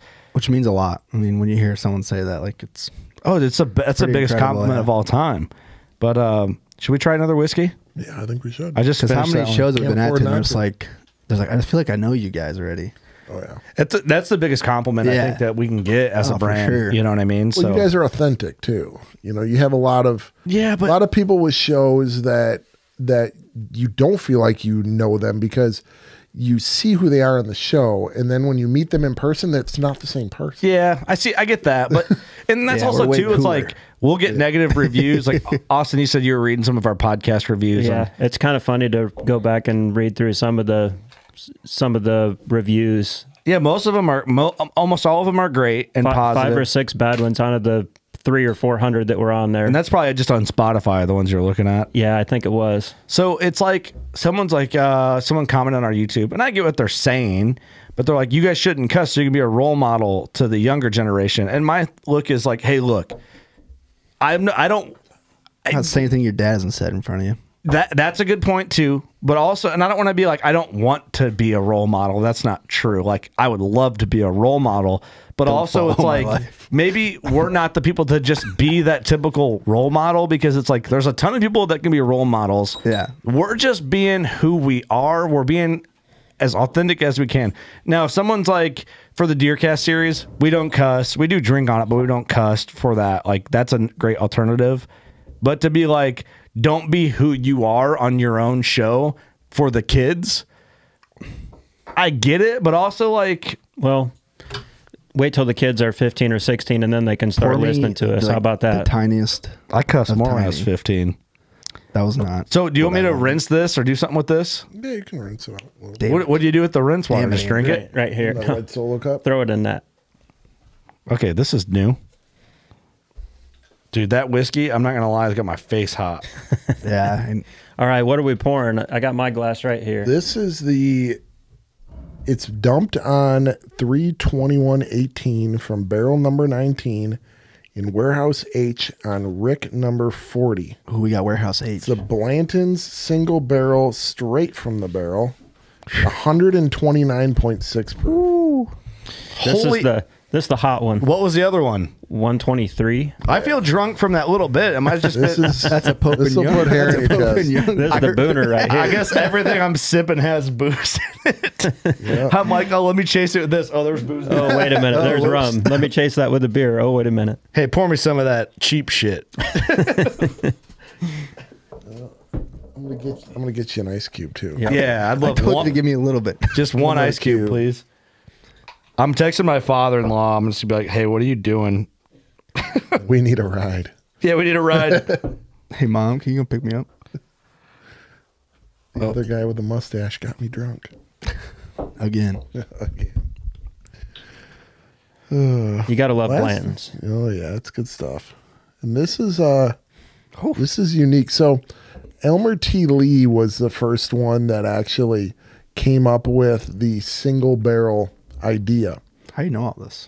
Just He's a connoisseur. I love it, dude. so there's something called the honey barrel, and it's kind of the best spot in the rick house, the place in the rick house that gets the most stable temperature fluctuations and humidity and everything, because they're all just kind of open atmosphere. And that's why bourbon has a lot of the flavors that it does, is because in Kentucky you have a unique type of environment where you get some pretty cold winters and some pretty warm summers, but it's not like wild extremes, you know. And you wouldn't want something that is going to be like in Florida where it's blazing hot and you Yeah. lose all your alcohol and things like that. But there are places in the rick house where where it's almost like putting it in the basement or something like that, where it's more balanced of an environment, local environment. So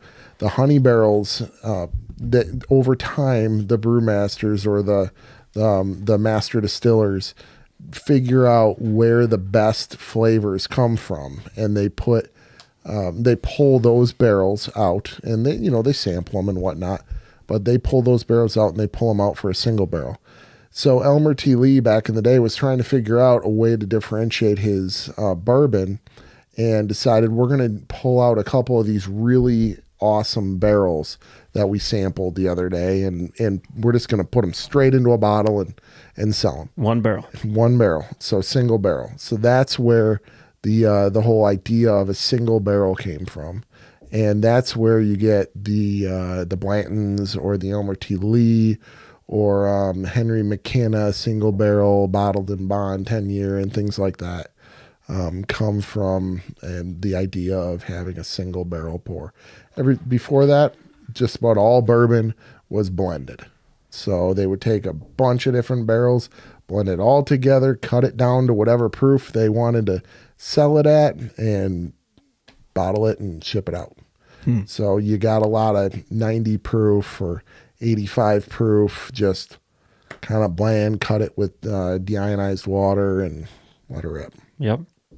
So, well, yeah, the bullet that you see on those glasses, that distillery is actually the old Stitzel-Weller distillery where Pappy Van Winkle was out of in Louisville. So, Oh shit. yeah, so the Pappy Van Winkle guy is his old rick houses and everything. Old Pappy. Yeah. old So Pappy. where did you get this box with all the glasses and stuff? From that distillery. Oh, really? Yeah, a tour at that I distillery. got to get one of those. How much did that cost? I think it was like $200 for the whole set. Dude, we It need came one with a for the bottle. studio. It's very cool. The glasses are sweet. Should we get one for the studio I and think we just like should. make it like Yeah. the celebration box? There you go. The kill box. It's funny to see like how a person kind of graduates Oh, wow. through the years. What happened? I just tried that for the first time. Oh, you never had this? No, I just opened it. Oh, I thought you had another bottle already. Totally different barrel. It's single barrel. What do you baby. think of it? It's very good. All right, let me try it. Yeah, it's like I'm scared. It smells better than the other one.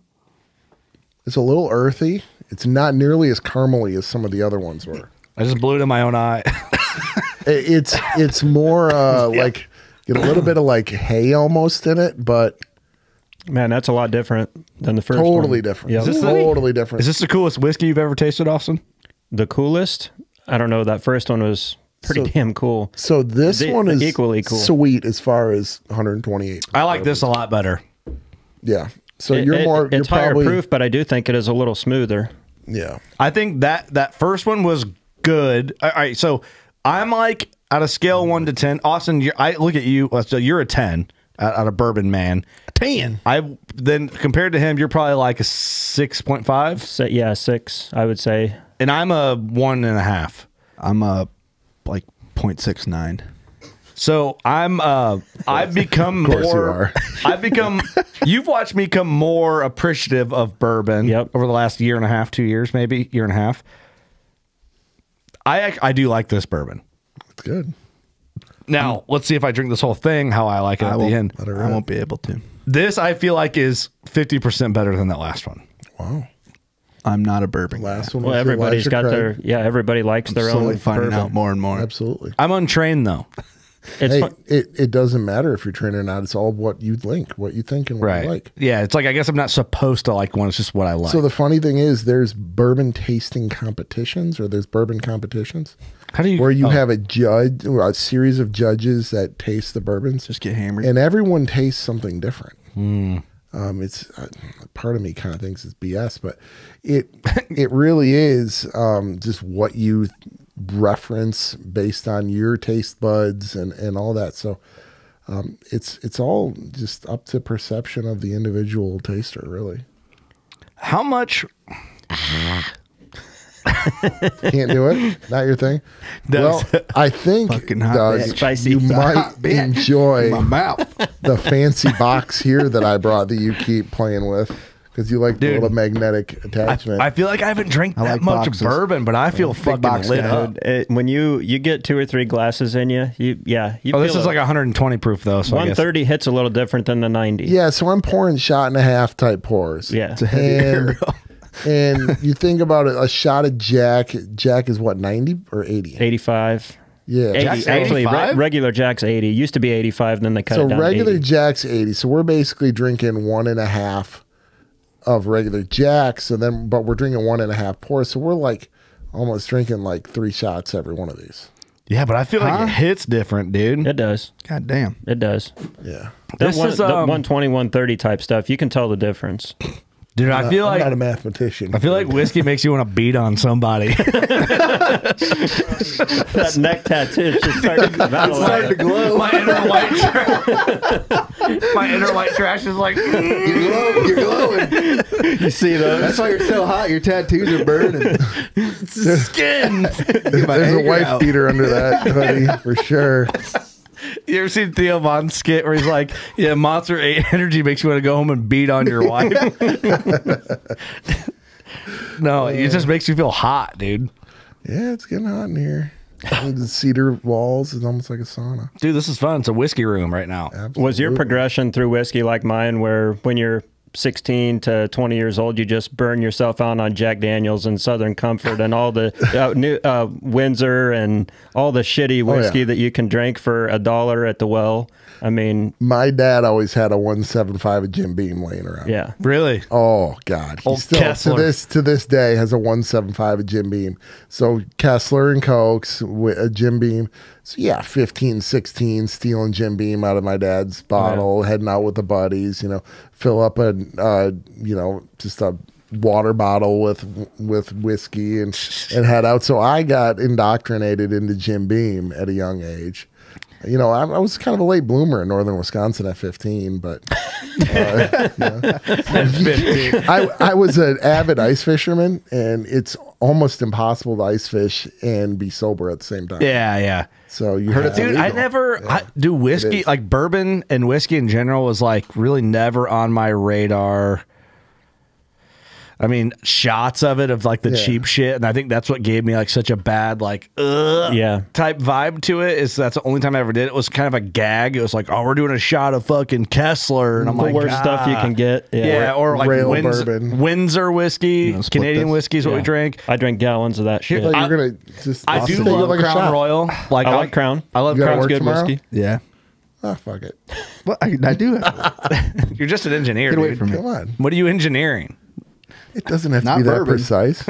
But I will say, as I got It's older, close like enough. my progression with Military. bourbon went from, in my 20s to, drink as much and as cheap a stuff as you can to, honestly, I think Bullet was kind of my gateway into, okay, that's a nice $30 bottle and it does taste better than the rest. Yeah, so for then sure. I started, just drinking it with water or drinking it in an old fashioned or whatever. And then kind of progressed into, not stuff that on this level, but Yeah. nice bourbon and just kind of drinking it on the rocks or drinking it in an old fashioned or whatever. That's a good point. But It's few things better than a good old fashioned. I love a good Well, old fashioned. Austin got our whole Just crew love a hooked nice on. old fashioned. Dude, they're so good. fish And that's fry? what got me hooked, like not hooked, into whiskey a little more, was like the old fashioned game.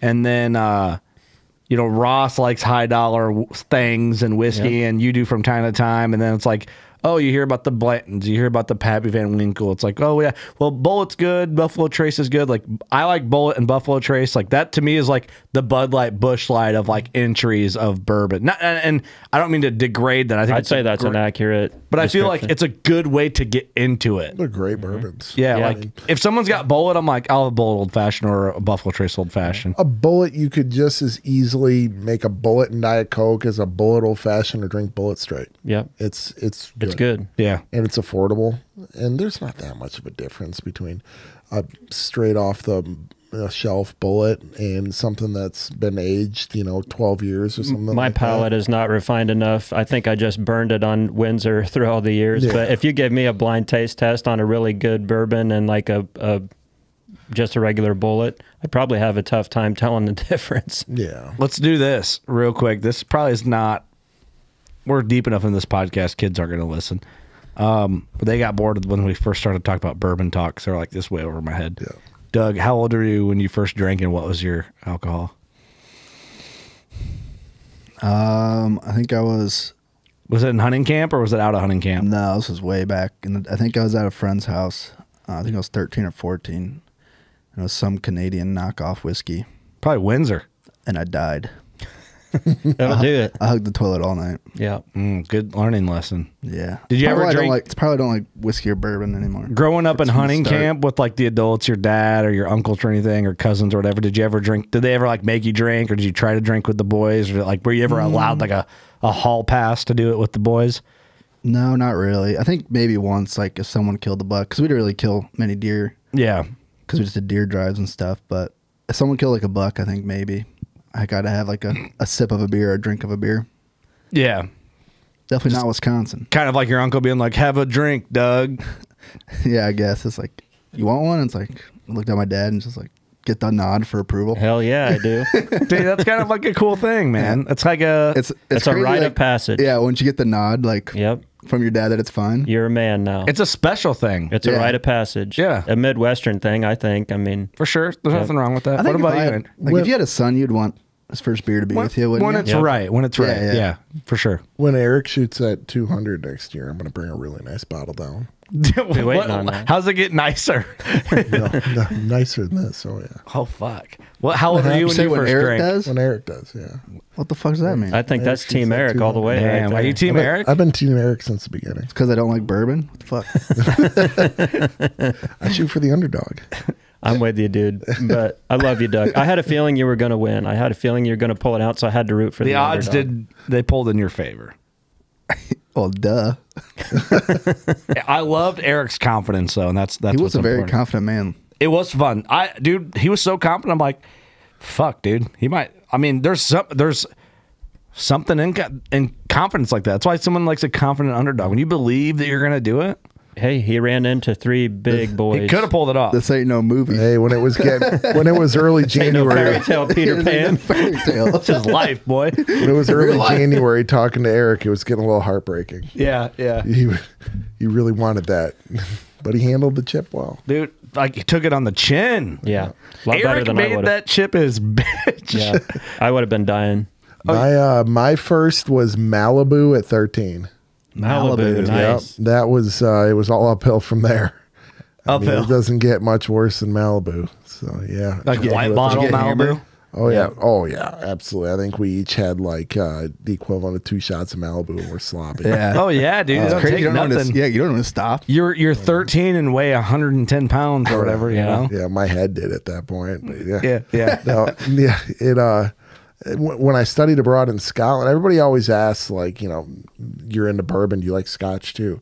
I studied abroad in Scotland and just got absolutely annihilated on smoky, peaty Man, it Scotch is one different. night and puked my brains out. So you're And not a now Scotch guy? I can't even smell the Dude, it is stuff. so different. We got to do a taste of scotch after this just so you can taste the difference. Yeah. Yeah, I would like to. Now I'd have my palate's like prepared for It is freaking strong. How old were you, Austin, when you first drank, and what was it? I remember one of my first experiences. Of course, I had the beer with Dad when I was 12 years old, probably. But when I was 15 and got out kind of running with my friends, of course, it was hard to get booze back then. Like we didn't have any adults with us, so you had to have somebody that was in their 20s to get booze. A brother for you. or something. Yeah. So we had a campfire, and everybody had the tents pitched around, and we got it was like a small bottle of Captain Morgan, and then a small bottle of apple pucker, and we just passed that around and drank it straight out of the little bottle between like 10 of us, and Just got trashed. just got trashed off 2 little bottles. Yeah, that's all it takes. It's kind of like it's like a beautiful innocence of just like corruption right there.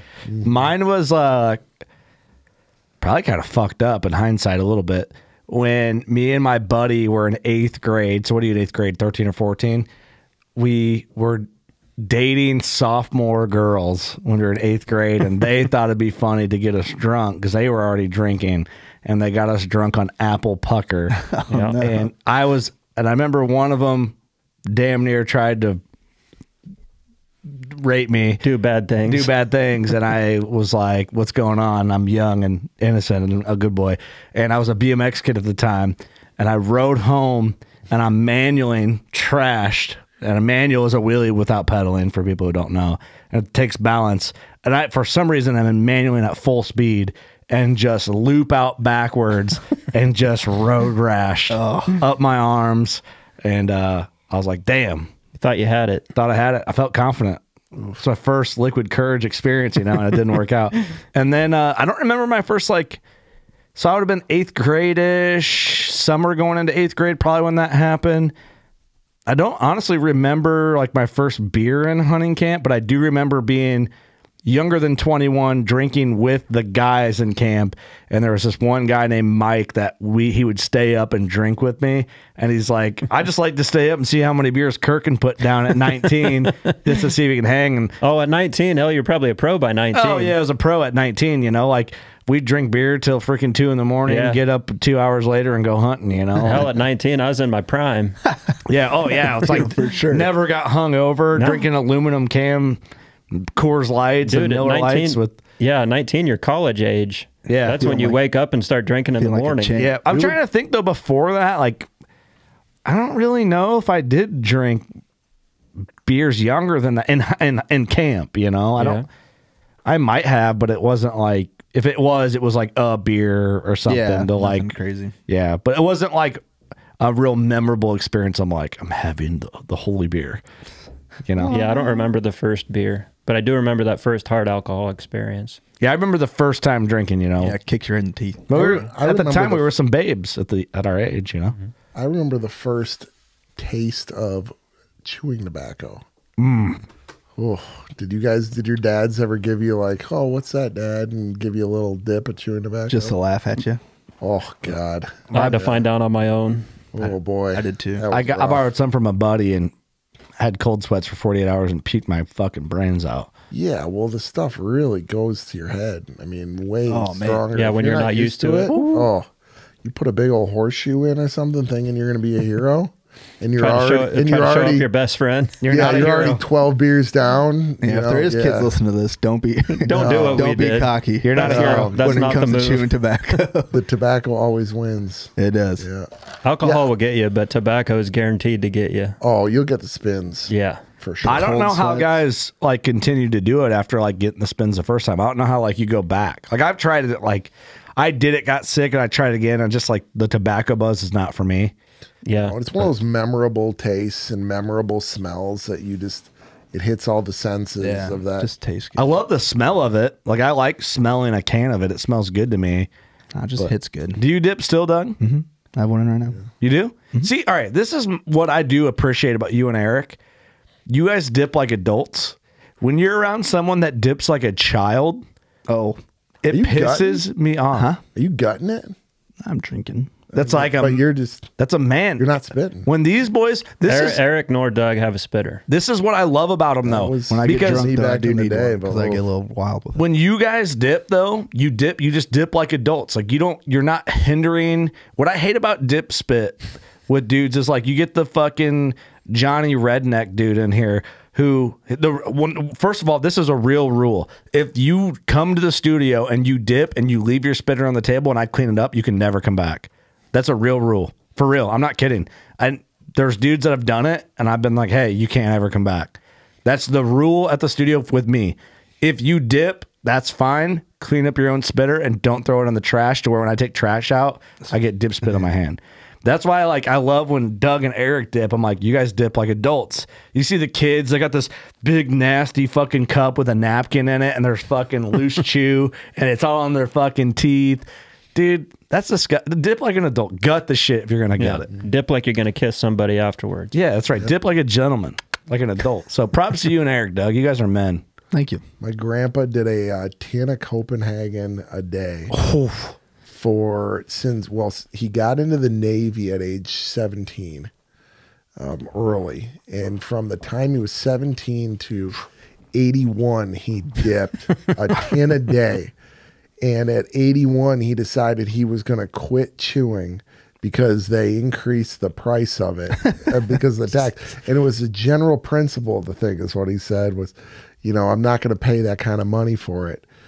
he was an asshole for about 6 months of not chewing. We told him, you ought to start chewing again if it hasn't killed you yet. I go buy again. If it hasn't killed you yet, it's not going to kill you. You're 82 years old now. So I'd almost be scared to see what it would do if you quit at 80 years old. The guy dipped 23,360 cans a day. he never left the house unless Times that by just like once a week he'd leave to go $3. get another couple logs of chew, and he'd throw them in the freezer and pull a tin out every day, and just a big Right? old. Isn't that Always right? had a horseshoe in his lower lip. That dude, I'm not good at math, but did he do the? How old was It he? had to have been. He's 17 81. to 17. Well, he died at 83, so That's 83 to 17. Yeah, 64 years of dipping yeah. times 365 a day, 23,000, just over 23. Maybe early on he didn't chew as much, but boy, he was all of a tin a day. What's later. it? if you What? times that by like $3, that's $70,000. He would get the 55-gallon garbage bags, and they'd be full of chew tins. So when we were in college, I brought back one of those, and we made like 2 whole Stanley cups out of them. Oh yeah, And that's and awesome. Just out of my grandpa's chew tins. We had a beer impressive. pong table back in the day that was nothing but shoe tins on the top. Yeah. It was kind of cool. Like Then we the had like days. where all the holes were in the middle. We drilled holes and put lights underneath and had lights up through it. So it was like, Pretty legit. yeah, it was gross. It stinked. The But whole house stunk in college. yeah, right? yeah, it's just what it smells like. Copenhagen and Grizzlies. Crazy to think beer pong used to drink that, like the cups. Oh God. We never Back really to the did. live. We did when we were young. but- Yeah, Those cups would roll around on the ground, and you put them back in. And you'd it find basically hair in it. hairs in the beers and everything. Like, oh God. God, drinking, man, drinking. I'm glad that I do enjoy beer pong, but I'm glad like the water. yeah, the water. I'm glad that we've graduated to this. Yeah. Yeah, we're drinking fine bourbon. We You didn't work too damn look at us hard, right, now. Austin? We- You work too Right. damn hard to not drink good So- bourbon on the weekend. in right. a long podcast. We've sampled 2 bourbons, not the. No, we got to 3. Well, Oh, we did do 3. Well, I'm on my second. I've tried 3 glasses, but only 2 of them are different. What am I on? You are on number 3, but you've only had 2. I'm on the Blantons. You're on the blends. Okay. Blands. So we went William LaRue Weller, Elijah Craig. I think skipped Elijah Craig. You were the only one that had the Elijah. I haven't tried that one yet. Elijah Craig's beautiful. I kind of want I'm to try gonna that try it. tequila. It's beautiful. Tequila. What's this tequila? This is a Don Julio 1942. This is what the rappers all rap about. Yeah, exactly. Look at that bottle. It just looks. So this is fancy a as Añejo, and the reason I brought this was because this is kind of the progression of alcohol connoisseurs, and the new thing now that a lot of people are getting into is these aged tequilas. So this is an Añejo, which means it's aged. It's a brown tequila. A lot of times you'll see these aged in like old whiskey barrels and things like that. The rums and the tequilas can be aged in old wine barrels or old whiskey barrels. In order to be bourbon, like I said before, it has to be a brand new American white oak barrel charred. So then once those are done, they're one-time use. In Kentucky or the other places that are making these bourbons, they'll send them down to like the Florida, like the Bahamas and places like that for rum, or they'll send them down to Mexico for tequila, and then they can reuse those and rechar them and do things. So the Añejo would be from a charred barrel. So it's aged in a similar fashion to bourbon, but like a Blanco would be just a straight aged uncharred barrel, and the Añejo would be in like more of a charred barrel, a little smokier. Interesting. It's like fucking great bottle. What do you know much about rums? A little bit. I've been to the Cruise on Rum factory and done the tour there and things like that. Because I think like I like rum. I think my palate is like Yeah. I favor rum. It's like I need to get maybe deep in the rum game. Maybe I'd enjoy that. Well, so in order to make alcohol, you have to have sugar, and the yeast feeds on the sugar, and then that creates alcohol, and then you boil the alcohol off. So in the United States, to make bourbon, you use corn. Corn breaks down. You basically make beer out of it and then boil it off, and that's where the sugar comes from. Whereas for rum, they're really just taking sugar. They just take sugar cane, sugar, raw sugar. Maybe that's why I like it. Yep, it's tasty. Well, we found out we had that conversation the other week. I was like, yeah, I'm trying not to drink beer for a month just to see how I feel. Like, I just drink a lot of beer with like the carbonation and the calories. It's like, what if I just don't drink beer for a month? Let's see what happens. And I was drinking rum, and these guys, it was Austin and Scott Bach, and we're like, well, yeah, but rum's got a ton of sugar in it. And I'm like, yeah, does it though? Like, I always hear that, but I thought white rum didn't, because that's what I'm drinking. And we looked it up, and it doesn't have any sugar in it. White rum has no sugar in it? It turns out any rum that's distilled has no sugar in it. The sugar doesn't carry over the carbohydrates. When it's distilled. Yeah. So I didn't realize that. Yeah. Yeah. Well, I mean, if you're making pure alcohol, then you're really just getting ethanol through the still. Well, So, we'll be Straight gas. we thought, like, what'd you say? It was like the old like pirate way to like transport sugar. Well, that's rum was invented to transport sugar.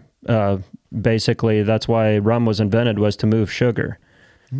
So, but I just always assumed that rum had a ton of sugar in it. That's what I've always been told. And when we looked it up, it doesn't. wow. I don't know. Maybe some does and some doesn't. But Oh, that's cool. the white rum we have here, when I hit it with a Google, has no sugar. And what brand is It's just Captain Morgan. I can't remember what one is. Captain White Rum. Yep. So it's clear, And then even the spice rum said there's no sugar in it. Only double Google. Yeah, let's look it up just to make sure we're not. No, being idiots. it's being made with sugar. It's got to be made with sugar, but it's not carrying over, I guess, right? 0 grams of sugar. Does rum have sugar? Yeah. Rum is a liquor made by fermenting and then distilling sugarcane molasses or sugarcane juice. The distillate, I can't read. Distillate. A clear liquid is usually aged in oak barrels. Rum is produced in nearly every sugar-producing region of the world, such as Philippines, where, that's a word I can't read, is the largest producer of rum globally. Tanduay. Nutrition facts, rum, 80 proof, 64 calories, 0 grams of sugar. There's pretty much nothing in it. There's 1 milligram of potassium. That's because they're probably distilling it out so high that it's pure. So they're probably distilling it out at like 180, 190 proof or something like that. Yeah. And then cutting it back down. It's high in calories. 64 calories per 1 fluid ounce. Yeah, That's not a lot. Pretty low. But the calories got to be coming from somewhere. I would assume it'd be sugar, but it says 0 grams. Potassium. I don't fucking know. I don't know. That smells pretty spicy. Let's Google's lying. I don't think it's going to change my mind. It's tasty. It's more mild than this stuff because it's not as high out. I'll try a little bit of that. Yeah, pour me some of that in a solo cup if you got a spare solo cup somewhere. Yeah, that's a good do one need to to rinse just that. take a little sip of. Because this is not something, once you sip it, you're going to realize you don't need to mix like salt and lime with something like this. This is more of a See, I just got back from Mexico, so I do have I do have what I've been told is a nice tequila here at the studio already. If it is it, I don't know. like a Blanco, like a white. Let me go grab it. So when my dad was alive, he managed landfills for a living all over Illinois, and he had a lot of guys that were Hispanic that worked for him, and a lot of those guys liked my dad because he put the effort in. Like my dad was taking like Rosetta Stone to learn Spanish so he could talk to his guys, and he like really like the guys that worked for him, and they like appreciated it so much they brought him tequila. And they were like, "Hey, try this." And my dad gave me the bottle because he didn't drink at the time. And I don't know if I think I've drank it, but I don't know what it is. It's just a clear bottle. I don't know. Let me go grab it. But and it might just be like an off the shelf good whiskey. I don't know. But let me go grab it real quick. I'm not even a tequila guy. That was a pretty generous Yeah, pour. that was copious. I like where you're going with this. Oops. And this is the moment of the night where you text your wife and say, "Yeah, Yeah. I'm not going to need that ride home. We're sticking around." Remember that gasoline I was talking about? Yeah, we're watching old DVDs of Monster Bucks tonight. It smells good. It does smell good.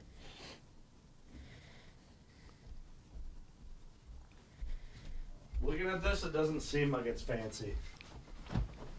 That's a lot better than the Jose that I've drank. If you like whiskey, you probably like that. It's very smooth. Yeah. It tastes like Reposado. tequila, but it's smooth. So I don't know if that's good whiskey or not, or damn. tequila, but I have no idea, but I was told that it is, and I don't know if it actually is or not. I don't know enough about tequilas yet to know if it is or isn't, but the only way to know is to try it. And if you like it, That scares me. When I was in Mexico, we were doing shots of tequila, and they just have lime, so I was salt and lime because whatever. But there was another liquor there. It was like tequila, but not. It was made from another plant similar to agave. mezcal. Maybe, but it was from the ranch. It was like a big handled wine jug, and it was made from the ranch we were on. And we were drinking that, and it wasn't too bad. It was okay. Yeah, it's all pretty hot. It wasn't dying for it, but it was fun. Like on Devin's birthday when we were there in Mexico, we're turning it down. What do you think? You try it? Is that the tequila? I don't like it.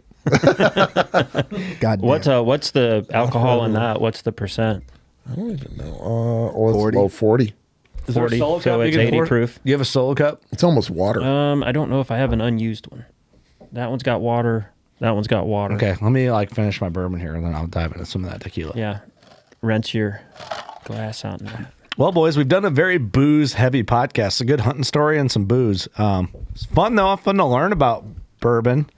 And I'm not shutting the podcast down. We can still go. We need to do the bourbon tour with a guy like you. That'd be a good time. Yeah. It would be fun. We could even maybe bundle it with some public land hunting in Kentucky. There we go. Now we're thinking, when is Maybe the bourbon tour? Well, the beautiful thing about Kentucky is that you have the opportunity to shoot a velvet buck early season before anything opens up here. Over a bourbon barrel. So we could maybe dabble in a little bit of public hunting, a little bit of bourbon tasting. Eric has a connection for Kentucky anyway. I got a few people we could talk to as well. Oh, yeah? Work down there a little bit. The Yeah. bourbon hunt tour. That's got a nice ring to Could it. be dangerous. Even though I wouldn't like it, but feel like we should start making T-shirts now. Bourbon hunt tour. Yeah. Oh yeah. It's just a whisk. Someone's gonna steal this idea, and we're gonna cut this clip out and shit all over them with it, and then get money from them. It's gonna be someone taking a bottle of bourbon with our shit on it from this podcast episode, whatever number this is. it's February dumping 9th, down, 2023. and then dumping down into a cup. It'll be a velvet buck going into the cup. The Velvet Whitetail Bourbon Tour. Sounds delicious. That's a T-shirt. Sounds I think delicious. maybe we need to branch off in Doug's beard oil, and make a little bourbon aged beard oil, A bourbon hinted beard oil. bourbon barrel beard oil. Smell like a DUI. Yeah, You're not fooling anybody. Sir, I smell alcohol in the car. No, it's just my mustache. it's my mustache. Right? I swear, it's Doug's all natural bourbon wax. By the way, how's the sales going on that? It's getting there. He's gonna remarket it as personal well, lubricant. Yeah, Yeah. once trade show season rolled around, it's going to skyrocket. You think so? Yeah. You and Clint over here are just not doing good with your products. Is that edible? No, Oh man. It's all natural. It could be. I just don't think I It did. doubles as bowstring wax. Now that's how you're going to sell it. I don't know. Would it work as bowstring wax? I think it would. Fuck yeah. Why would it not? It's all natural. I don't know. I just don't want people putting on their bows and fucking everything up. You want to put chemical? No. Why would it not work? For sure, it would work. It'll work. It's all All natural. right, all right. Put You know all what? this I'm chemical on your bowstring, I'm buying a tin. Just this put it on after- your this just put it on your evening, and I'm mustache using or it as- beard. dude. I'm All buying right, one. I want a live review. I'm gonna go get something for you. Yeah. Since we're smelling and tasting. Oh, okay. Little sample. Yes. But yeah, we're gonna sell a lot at trade shows. I think. Oh, absolutely. I think it'd be a good luck omen. Tell people to rub it on their bowstring. I think maybe you have to start putting a mustache hair in each can for good luck for the season. There you go. Dude, you know it's going to work. So I got to say this. This is the most underrated product we have on workingclassbowhunter.com. my mustache. It's very underrated, I'm telling you. The Working Class for Your Ass 40 Acre Vanilla Soap.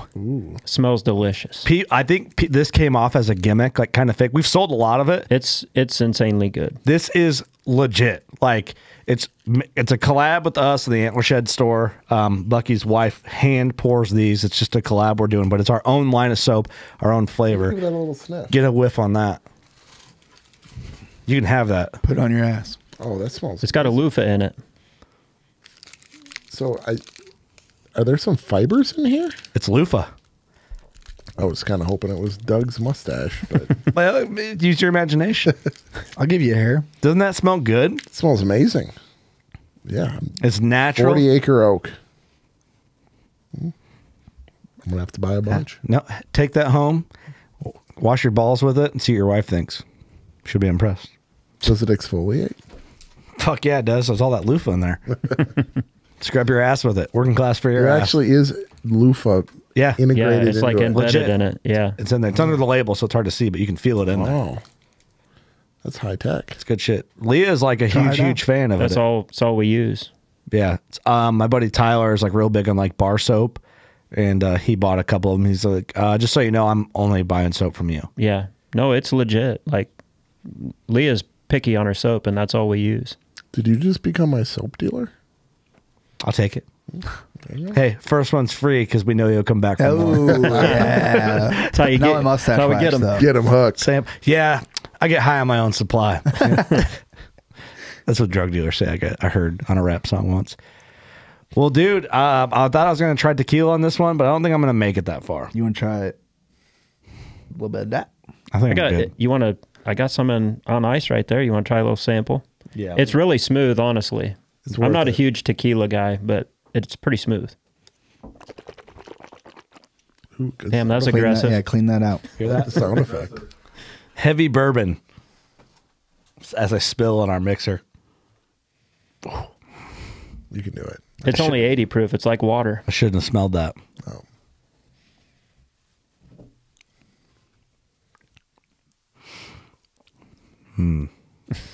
Not sold. It's very light tasting compared to the bourbon. Yeah. Yeah. But I'm just comparing it to what I've tasted like with Jose, like cheap tequila. It's good. Yeah. I guess I don't drink enough tequila to know. If you're going to take just a raw glass and drink Patron versus sipping this and you're a bourbon guy, you're going to I'd go with that. That has Yeah, a for really sure. good flavor. I will say I think it's good. Like it's not like ugh, like that. Like a lot of tequila I've had, Oh, yeah. where you try to shake the fucking nightmares like out of salt. your. Yeah, you just try to shake the nightmares out. You know? Like, I'd be the am I diet. going to wake up with my pants on tonight? Yeah. I'd be the Diet Coke guy with that. I'd take that and I'd put it in a margarita.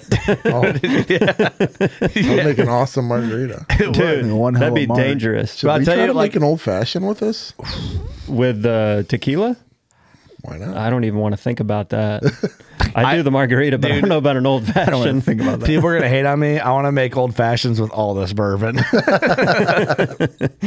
We'll back it off. We'll go down to the regular bullet for the old fashioned. After drinking it straight, I'm like, oh, this would be nice in a fucking old Always fashioned. buy another bottle. Yeah, that's right. Just money. Yeah. Well, I'll make more. Just money.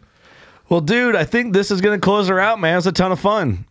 I couldn't have anticipated how much fun this was. Yeah. Really? It's a good time. Yep. Good. Well, hey, where can people find you if they want to find you? See pictures of this lion, your elk, your deer you kill, anything. Yeah, you can look me up on Instagram at @publiclandrew. We also a couple years ago, my brother-in-law, best friend, passed away. He was U.S. Marshal and a Marine. We have a nonprofit. It's at RKM 4848, where we're raising money for a scholarship fund for him, and so you can donate there or look us up on Facebook at RKM 4848. Okay, cool. And we're raising money for local law enforcement in the St. Louis area and his scholarship fund. So That's Very awesome. cool. That's awesome, you guys.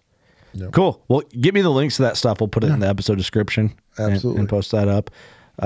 Dude, ton of fun. Ton of fun. Thank you. Thanks for coming. absolutely. Thank you for Love you bringing guys. us gifts, and this was awesome, dude. It really was. Like, I don't know if We'll you've have to ever do it done again. anything like this on the No, podcast. this is great. Thanks a lot, man. Yep.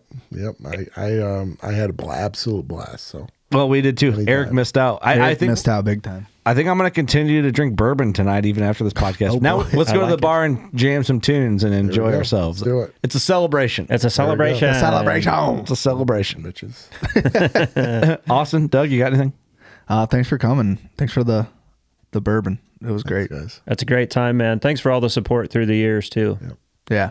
Yeah, that's a big deal. Thank you so much for that. And the past gifts of bourbon and just, online support and all that. It's been awesome. I love everything that you guys do. I mean, the progression, watching you guys from the beginning till now, it's impressive. And the distance you guys have made it so far, I can't imagine how much farther you're going to go. So, well, thank you so much. Great for the industry. And your compliments when you first walked in the studio were much greater than Scott Watkins. I don't think you do worse, but they're I'm great. surprised you guys were able to put something together like this.